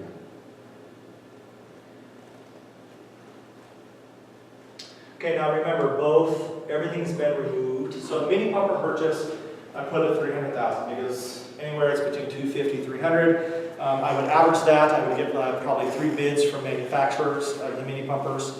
I'm going to go look at Surrey. If anybody would like to go, I know Commissioner Mersing would like to go and look at the mini pumper in Surrey. If any of you would like to go along, then we can make it a field day. I'll take you guys out okay, on a field trip, and we'll go look at Surrey's mini pumper.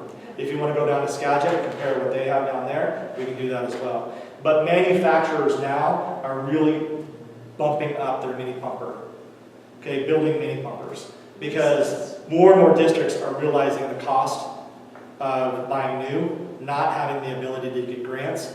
Even refurbishing a rig is less effective or efficient than buying a brand new rig that's going to last for 20 years.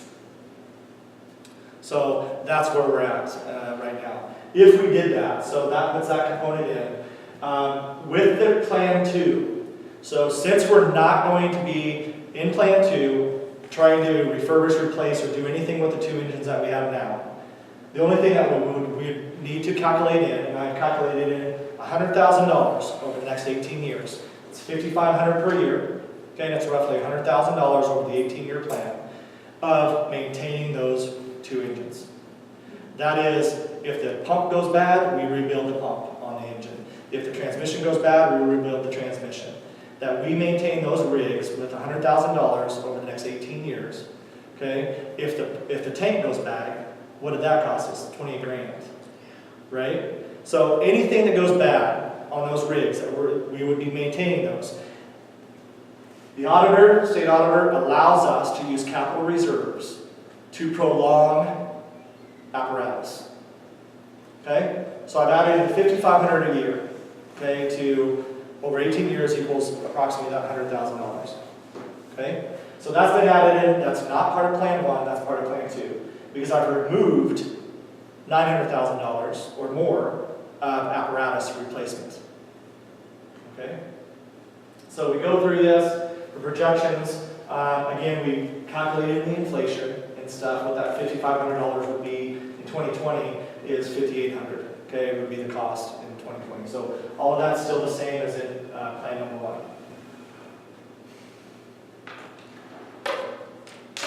Okay, I'm going to go down to, this is all the same.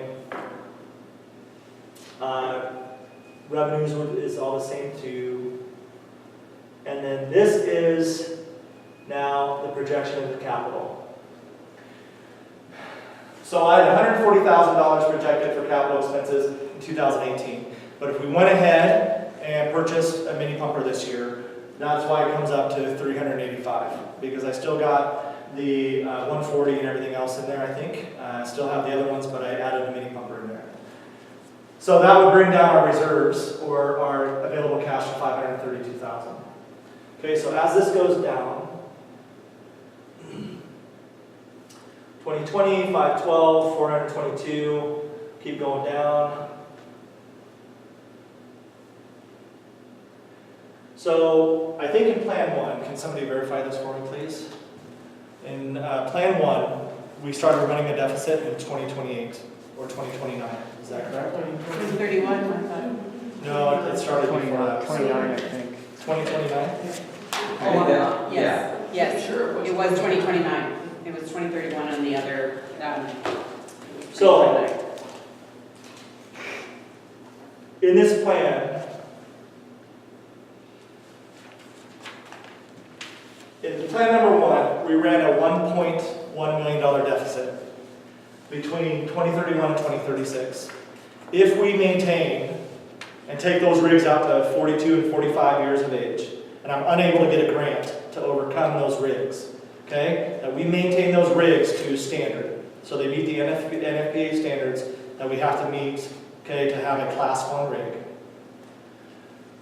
then our deficit is decreased to $316,000 versus $1.1 million. What do you guys think of that? And all of the expenses for upkeep of those two engines. Is spread out $5,500 a year, okay, $100,000 over the 18-year plan, okay, to rebuild, replace whatever needs to be done on those rigs. And I think $100,000 is, I think that's a good chunk of change to maintain those rigs. Plus, their regular maintenance is built into my yearly budget. So that's not part of that 100,000. This is above and beyond, okay, the regular maintenance that gets done every year. This is the replacement of the tank. This is the rebuilding of the pump, the rebuilding of the transmission. Okay? It reduces it from 1.1 million to 360,000. Now, with mitigation fees stay the same, whatever you guys decide, 80, 20, whatever. With those projections, we noted that we would have roughly around what? I think it's 330. Sure, we did change the percentages a little bit, because when Chief Carlton and I talked about maybe keeping the actual amount more or less the same per dwelling unit and more or less the same per square footage. So we did do slight modifications on the percentages, which I think was 82, went from 87.5 to I think it was 82% paid by the district here. So in example number 1, Linda pointed it out, it was 87.5.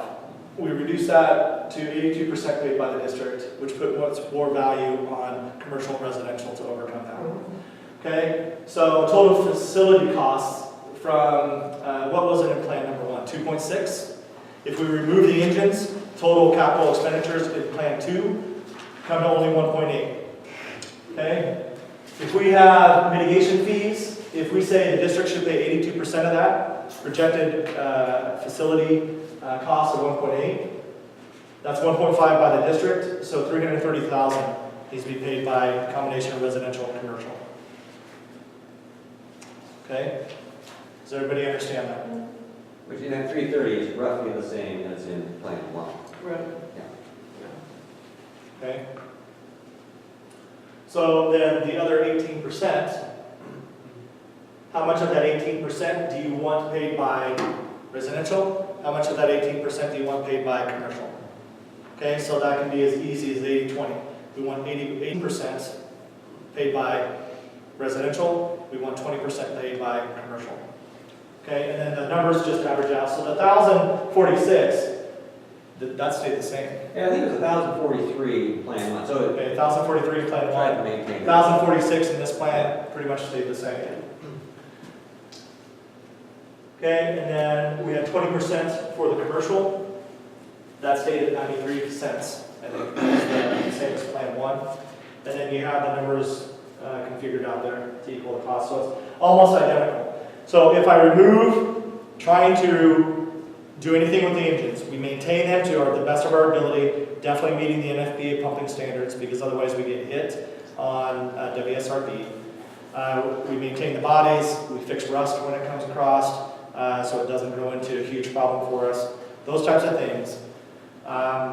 This is the plan that we end up with. And we basically, at the end of 2036, if the projections stay, if all this stays, right, the way we've projected, in the best world, this stays over the next 18 years.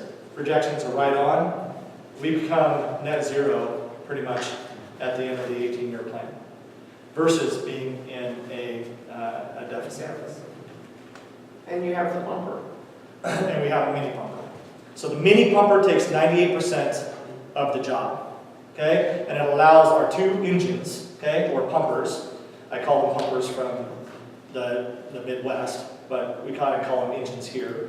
So whatever, the two engines, they would go out on structure fires, okay? They would go out on structure fires, major wildland fire for, additional pumping capacity, those types of things. The mini pumper would run MVAs, medical calls, fires, outdoor burns, all of that, which we're having to roll our big engines on right now. So we allow them to sit. We use them in practice. They still have to be exercised because they'll rot just sitting there, right? So they still have to be exercised. Every year they'll be maintained through NFPA standards with Abbotsford, with Profire, and Abbotsford, just like they're being made now. But that cost is in my yearly budget that you approve already. So that doesn't take anything out of the 100,000. The 100,000 is above and beyond things that we planned on doing with those engines. This is my spiel. The mini pumper concept, I think, is a dramatic movement for the district. It's less in everything. It's less in costs in the full circle of the components. We still have to have an NFPA qualified, so it has to be added into my general budget, $2,500 a year, whatever, to get its pump tested. All of that still has to be there. We may have to purchase additional equipment, okay, beyond the purchase price of the vehicle to outfit it to where we need to have outfitted, buy more hose, buy additional, fittings and those types of things, nozzles, all of that. So that may add an additional $5,000 to $10,000 to that vehicle just to outfit it. But in the long haul, by removing the two engines, doing what we can to take them out to that 42, 40, that's scary for me, I'll just let you know, to the 42, 45 years, okay? If we're not fortunate enough to get that grant to replace it. Yeah. So in AFG, the vehicles that are given grants are usually around the $250,000 mark. Okay, so if I average 3 bids on a mini pumper out to $250,000 and it ends up costing us $300,000, then we don't have $300,000 coming out of our reserves, we have $50,000. Does that make sense? So we have a saving. I would like an opportunity. I don't know when 2018 will open up for AFG, maybe August, around August, maybe September, I don't know. But I would like to write a grant for a mini pumper, even with our reserves. Do I believe that we're going to get it? No, I think it's probably 70% against us, 30% possibility, because of the reserves we have right now are killing us. The reserves that they'll give us a grant. But I would like at least one opportunity to write a grant for the mini pumper, okay, to see if we can get an AFG funding for it. And if we don't get it, then I would need to pull the trigger on it in first quarter, starting in the second quarter of 2019. Now the issue is that if I have it built, it's 9 months. Okay, so we wouldn't get it until 2020. If I'm able to find a demo, then we can purchase outright on a demo. So if I walked into FDIC next year, which is a conference, a huge expo conference, and I saw a mini pumper on the floor that they're saying is a demo, I can go, I purchased that. Here's a check. Yes. I'm hoping to leave in about Yes, you can. 5 minutes. I can, okay. So Matt, I want to, That'd be great. happy anniversary. Thank you. Okay, I hope you guys have a wonderful evening, and thank you so much for coming here. Appreciate that. Appreciate you guys. Thank you for your work. Yeah, yeah. support of us. Yes, yes, it's been a good process, and we'll be back in touch. Yeah, we'll be meeting within the next week or so, Yeah. and we'll be reconfiguring the language for Commissioner Mercy. I will redistribute this document to you independently, discuss anything that you would like to further discuss on it, and then it'll be your guys' decision when and if you would adopt this plan as a fluid, dynamic plan, but having it in place so we have eyes open on what our future is building up to be. Yes, sir. Thank you. Thanks, Matt. So be careful on the way back. You want to take your water with you? Sure, yes, thank you. Don't forget your pen. Oh, I think that's you guys'. You can have it, Mr. Okay. Quick. So if I use your pen? Remember, it's one more one. So I'm open to questions, suggestions. Do you like, in general, what you see up here with this plan, the projections? And again, the projections are the projections. We're doing the best we can. It's the first time that we've had a plan like that, as far as my memory goes. I think it's good. I think we should keep an eye on it. Obviously, we have to talk some more about the mitigation fees Yeah. and as far as the individual parts go. Yes. And that is your decisions. Yeah, I know So that. you, I know as that. Commissioner panel, need to decide We'll probably bring where it you up want those in a couple of percentages. months. Yeah, we will. That's how it goes. Yeah. We have no problem with that. We know the plan is fluid and will stay fluid for the next forever. Yep. And so it should be. Okay? Does anybody have any questions for the chief? Yeah. Go Yes, ahead. sir. Will the water district be able to supply the water demand that you need throughout the point? Interesting that you asked that question. At this current time, yes. Okay, but depending on the building capacity and the area of Point Roberts and the flow that's required for those structures, in the future, it depends on the growth. And can the system, like down at the marina, the system can probably provide anything they do down at the marina because we have such high pressures down there. But when we would have to, and don't quote me on these numbers please, but speaking to WSRB, the last meeting we had, I think our flow capacity for a certain area has to get above 3,000 gallons per minute for us to be in a position that we have to start looking at a satellite station to cover that radius. I need to have that discussion again. So what I'm telling you is in my best memory, but I may not be totally correct on the whole radius understanding and when the pump capacity or the GPM required for that area overcomes to where we would be in a position to say we have to put another building down here with a truck in it. Does that make sense? And I will definitely have the conversation to further understand that and to be 100% on it so I can, when that time comes or gets closer, I'll alert the commission panel at that time. Yeah, but right now, we're still okay. We're under what's the requirement due to the radius that we have. Yeah. I would like to say that I think this is the best thing that we've had to present to the public about the costs and how complicated the fire department is. You know, and this is a lot of work that you put into this, and I think it's very valuable for everyone to understand. You know, it's cost to keep the place safe. Yeah, there's cost, and I think I will do everything in my power with the commissioner's guidance to extend what we can extend. But in some areas, we can't kick the can down the road. I do need to get my thumb drive, so. You told me not to forget that. Yeah, you can, if you want to say it. I guess it's still up, so, okay. Yeah. All right. Thank you so much. Here. Thank you. And again, thank you so much for your help. Yeah, we'll be in touch. Okay. To extend out the areas that we can extend out. If 2023, we say, okay, on the plan, we're going to look at new flooring, carpet, that type of stuff, but hey, this carpet still looks good, we can still go a number of years with this, then that is not put in there. We don't do that on the plan. That gets moved down to a later date, right? So we have savings in that year. Does that make sense? But, you know, vehicles, we need to have we need to have good quality vehicles. They have to be maintained. Yeah, and we do, I think we do an exceptional job, John does as well, in tracking what needs to, we've had little holes here and there, just like any organization, but, you know, to overcome the difficulties that we've had, it's thanks to the public increasing our levy in 2010, being able to have the reserves we have right now, that in other ways actually hurt us trying to get grants because we have so much of the reserve capacity.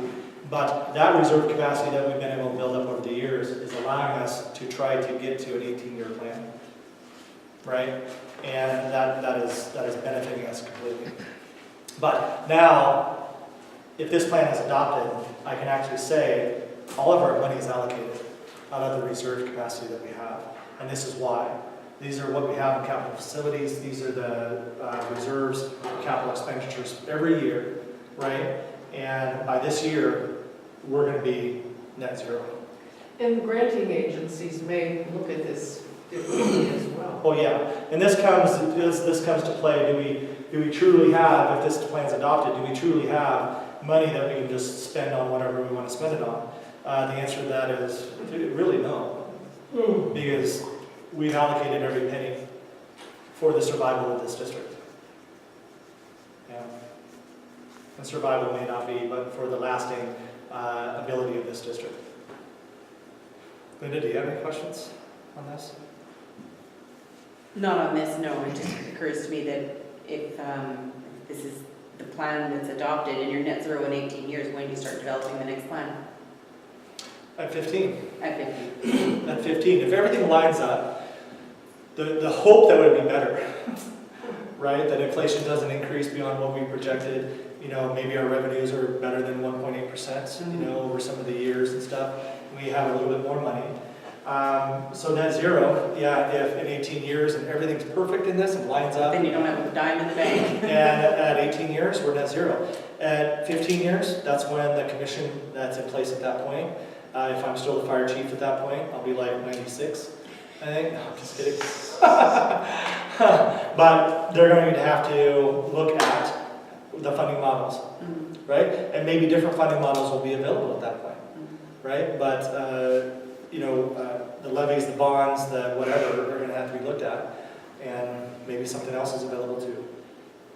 But that's way down, that's 15 years from now. I think we're solid for 10 years. You know, I think I'm confident in saying, unless something drastically changes, that we are solid for 10 years. So that's me. I love having the conversations with you independently and getting your guys' ideas and concepts and understanding, because there's a lot of potential with all of you to help this plan be the best it possibly can be if you want to adopt something like this. So John, do you have anything to say? No? The biggest thing that's going to have to be decided is what plan do you want to go with? Do you want to keep the engines in? Do you want to pull them out? Do you want to go with the mini pumper concept? And that would be plan 2. Are you asking us for a decision today? Nope, absolutely not. I don't think it would be a good idea for a decision No, today, no. because I think all of you need to run the numbers in your head, okay? And I'll sit down with all 3 of you independently again to help you, that we can do, okay, what if it's 80%? What if it's 20%? What if it's 85%? And we can run those numbers in the mitigation field so you can see where it goes out. $1,000 is pretty much on par with the other districts, okay, per residential unit. I'll just tell you that right now. So the $1,000 per residential unit is basically on par with all of the other fire districts of what they're charging that for. So again, this is not for plots that are already in place. Okay, so did any of this so seeing we don't have mediation right now, none of that's gone into into Seabright or into the... Seabright's done. Even if when we enact this, we don't get any money from Seabright. No, you won't. Because all those lots are already done. They're already filed with the county, and it's already been, what do you call that? Or the golf course, same thing there. The golf course where they're... Golf course is done too, so we don't get anything from the golf course, because all those have already been measured out, and each lot is already done with the county. It's simple. But the marina isn't. But the marina isn't. So if the marina decides to build 200 units around the marina lot, we get mitigation fee on every single one of those units. Yeah. Okay, does that fall into Blackfish too?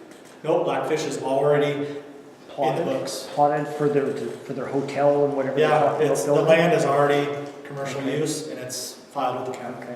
So anything that's filed, I've heard of a 19 home development up by the border, Marine Drive up there. Monument Park, up on Marine Drive. Yeah. Whether that's plotted already and filed with the county, I don't know. No. But if it's not, and you guys adopt this in July, and then in August they plot it and send it down to the county, we'd get mitigation fees off of that. Yeah.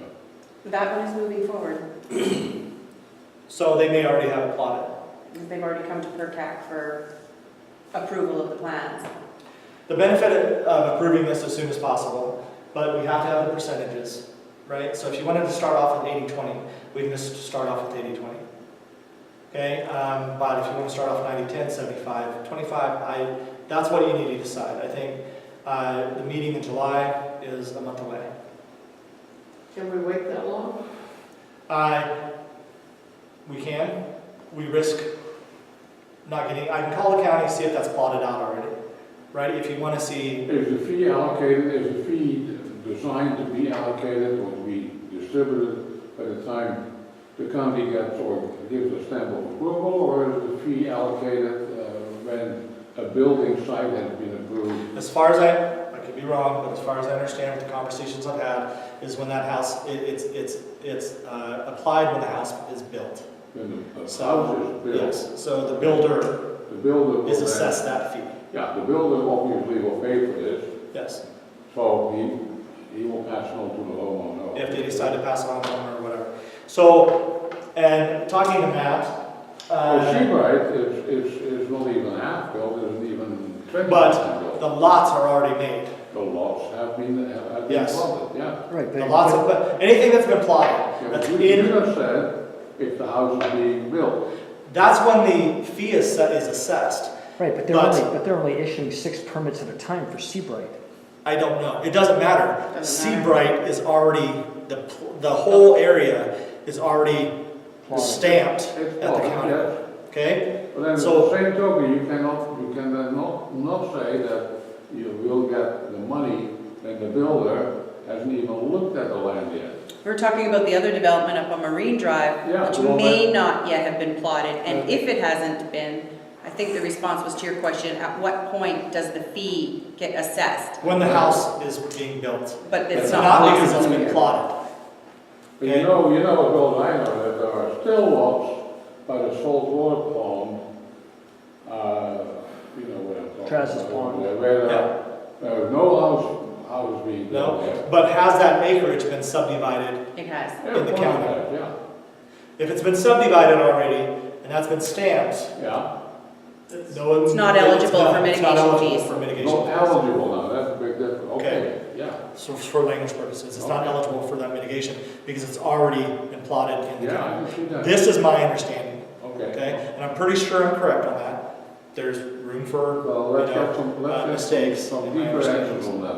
That was my understanding from what Matt was saying as well, Yeah. is that new lots in subdivisions is when those lots become eligible for the mitigation. So the lots that are for sale on Clare Lane, right by my house or down on Moose Trail or Boundary Bay, you see for a sale sign on open lands, that's not eligible because that's already been plotted. Plotted. Okay? It's the land that hasn't been plotted that is eligible for mitigation Okay, fee. Chief, can you do us a favor, and I'm going to speak to my 2 colleagues here, that you provide us a list as to the exact, those little things that we're talking about. When are the fees distributed? When are they being charged? And who they're being charged to? Yeah, and I'm pretty sure I'm correct on all of what I've told you Okay, today, great. but I will validate it. That'd be very nice. And Yes. then commercial development's different. Commercial development is the same. As long as that commercial site has not been built out, the plans have not been stamped, and the land's been approved, then it's eligible for mitigation. So if it's open land and it's just nothing's planned for that land, and somebody comes in 2 years from now and goes, I want to put this up on that land, it's a commercial structure, then they're going to be eligible for mitigation fee. Because they have to go in and go, okay, here's the plot lines, here's everything, this is the plan, stamp, then the county will look at, okay, fire district has a mitigation assessment for that. How many square feet is that going to be? So if it's a 4,000 square foot building, it's 93 cents, depending on the percentages that you choose. Okay, one last question, I think maybe we should wrap it up. What happens when a commercial building that's torn down and a new commercial building is being? The land is still The land is intact. still there. The plot is still signed. It doesn't reverse it. There's no reversal. Once there is just a tiny little shack. I'll validate it, I'll double check. But as far as I know, if that land has been, it's RR1, you know, residential, whatever, it's been plotted, that goes for the years with that land. If it gets, I don't know if something happens that it goes from residential to commercial ability, if that changes our ability to assess mitigation fee on it, I don't know that. Okay, fair enough. Yeah, but right now, I don't believe anything's been plotted. The master plan is on a board down at the marina, but have they plotted the entire area? I don't know. I know there are certain septic systems, a number of septic permits have been have been issued to be built in the future.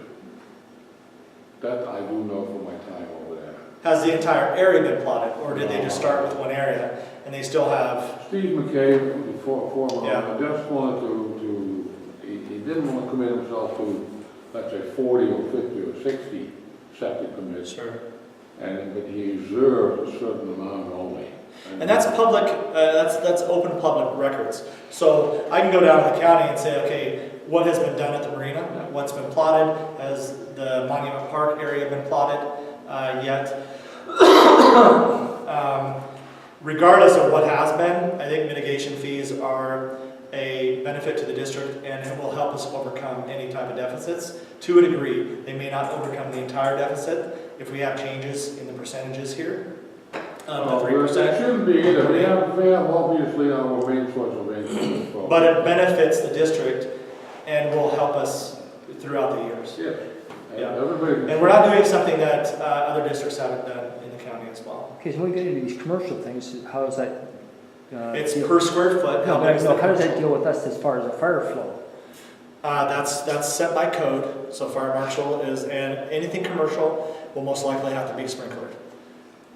Depending on the square footage and all that. Like they want to they've mentioned a boutique motel down at the marina on the south side, right? That would be something that would be subject or eligible to mitigation fees unless that's already plotted. Right, no, I know that it'd have to be sprinkled as far as our suppression capabilities.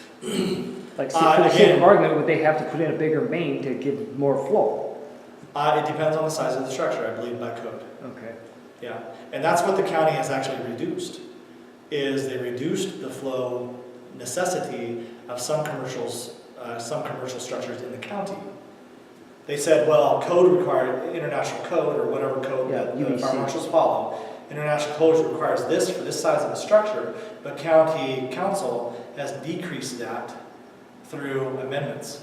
And that was a space of contentiousness between the fire service, all of us, Fire Chiefs Association and the Fire Marshal's Office, with the county trying to decrease the flow capacity or need for certain sizes of commercial structures, because it puts us at more risk. If they don't have to meet, if code says, international code says they have to meet 40,000 gallons a minute, and county only says they have to meet 20,000 gallons a minute, then that puts an onus on us But I for, thought that's why we went to the Fire international, I don't know, John. the international building code was. because I that's think what so, everybody's but adopting. I can't speak to that. Okay.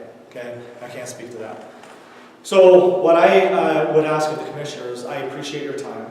It's been 2.5 hours. Thank you for sitting here and going through this with us, seeing plan number 2. I would like to meet with all of 3 of you independently over the next couple weeks. I'll call you, set up those meetings. I will answer any questions that you develop over that time. And then if you want to call a special meeting, saying that you say that you're ready to come to a regular meeting or a special meeting and state the percentages you think are necessary. Same thing with you, Commissioner Harper and Commissioner Mercy. Then you all talk about the percentages you put forwards and come up with a final percentage that you want in this to go off, the county to go off of. and it can be adopted sooner than later. If you want to wait until the July meeting, then we can wait until the July meeting to do it. I can go down to the county and ask them, okay, what is already in development? Right? I think What you we've should not- do that, you should do that first, you should find out if there's any real hurry to this whole thing. Sure. I would like to propose to my fellow commissioners that we wait at least a month for us to have time to study this. Sometimes I'm no different than other people, you need to read it 2, Yeah. 3, 4 times and then you finally understand it. Yeah, and I want you to absolutely make sure that you understand every We need part of this. answers to the questions that I and other Yeah. commissioners made, asked you, and I think that's only fair, otherwise we'll have another meeting on all Yeah. these questions that have. I would hope that we could have this, if not in July, by August, in place, again, sooner than later.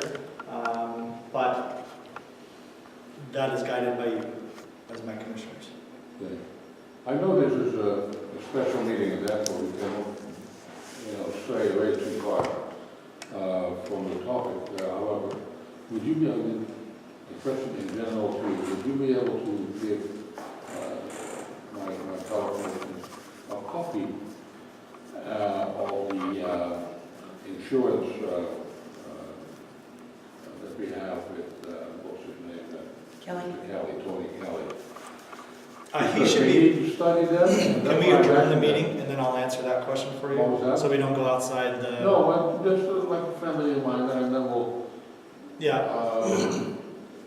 are you ready? Are you done? yeah, let me, yes, the answer to your question is yes. Okay, So I well, can get that from Tony, I just don't want to. no, I be going understand, outside and I the knew I agenda. was over the boundary here, but at least it was in the room here. Can I have a motion to adjourn the meeting, if you're ready to do that? Yes. Yes.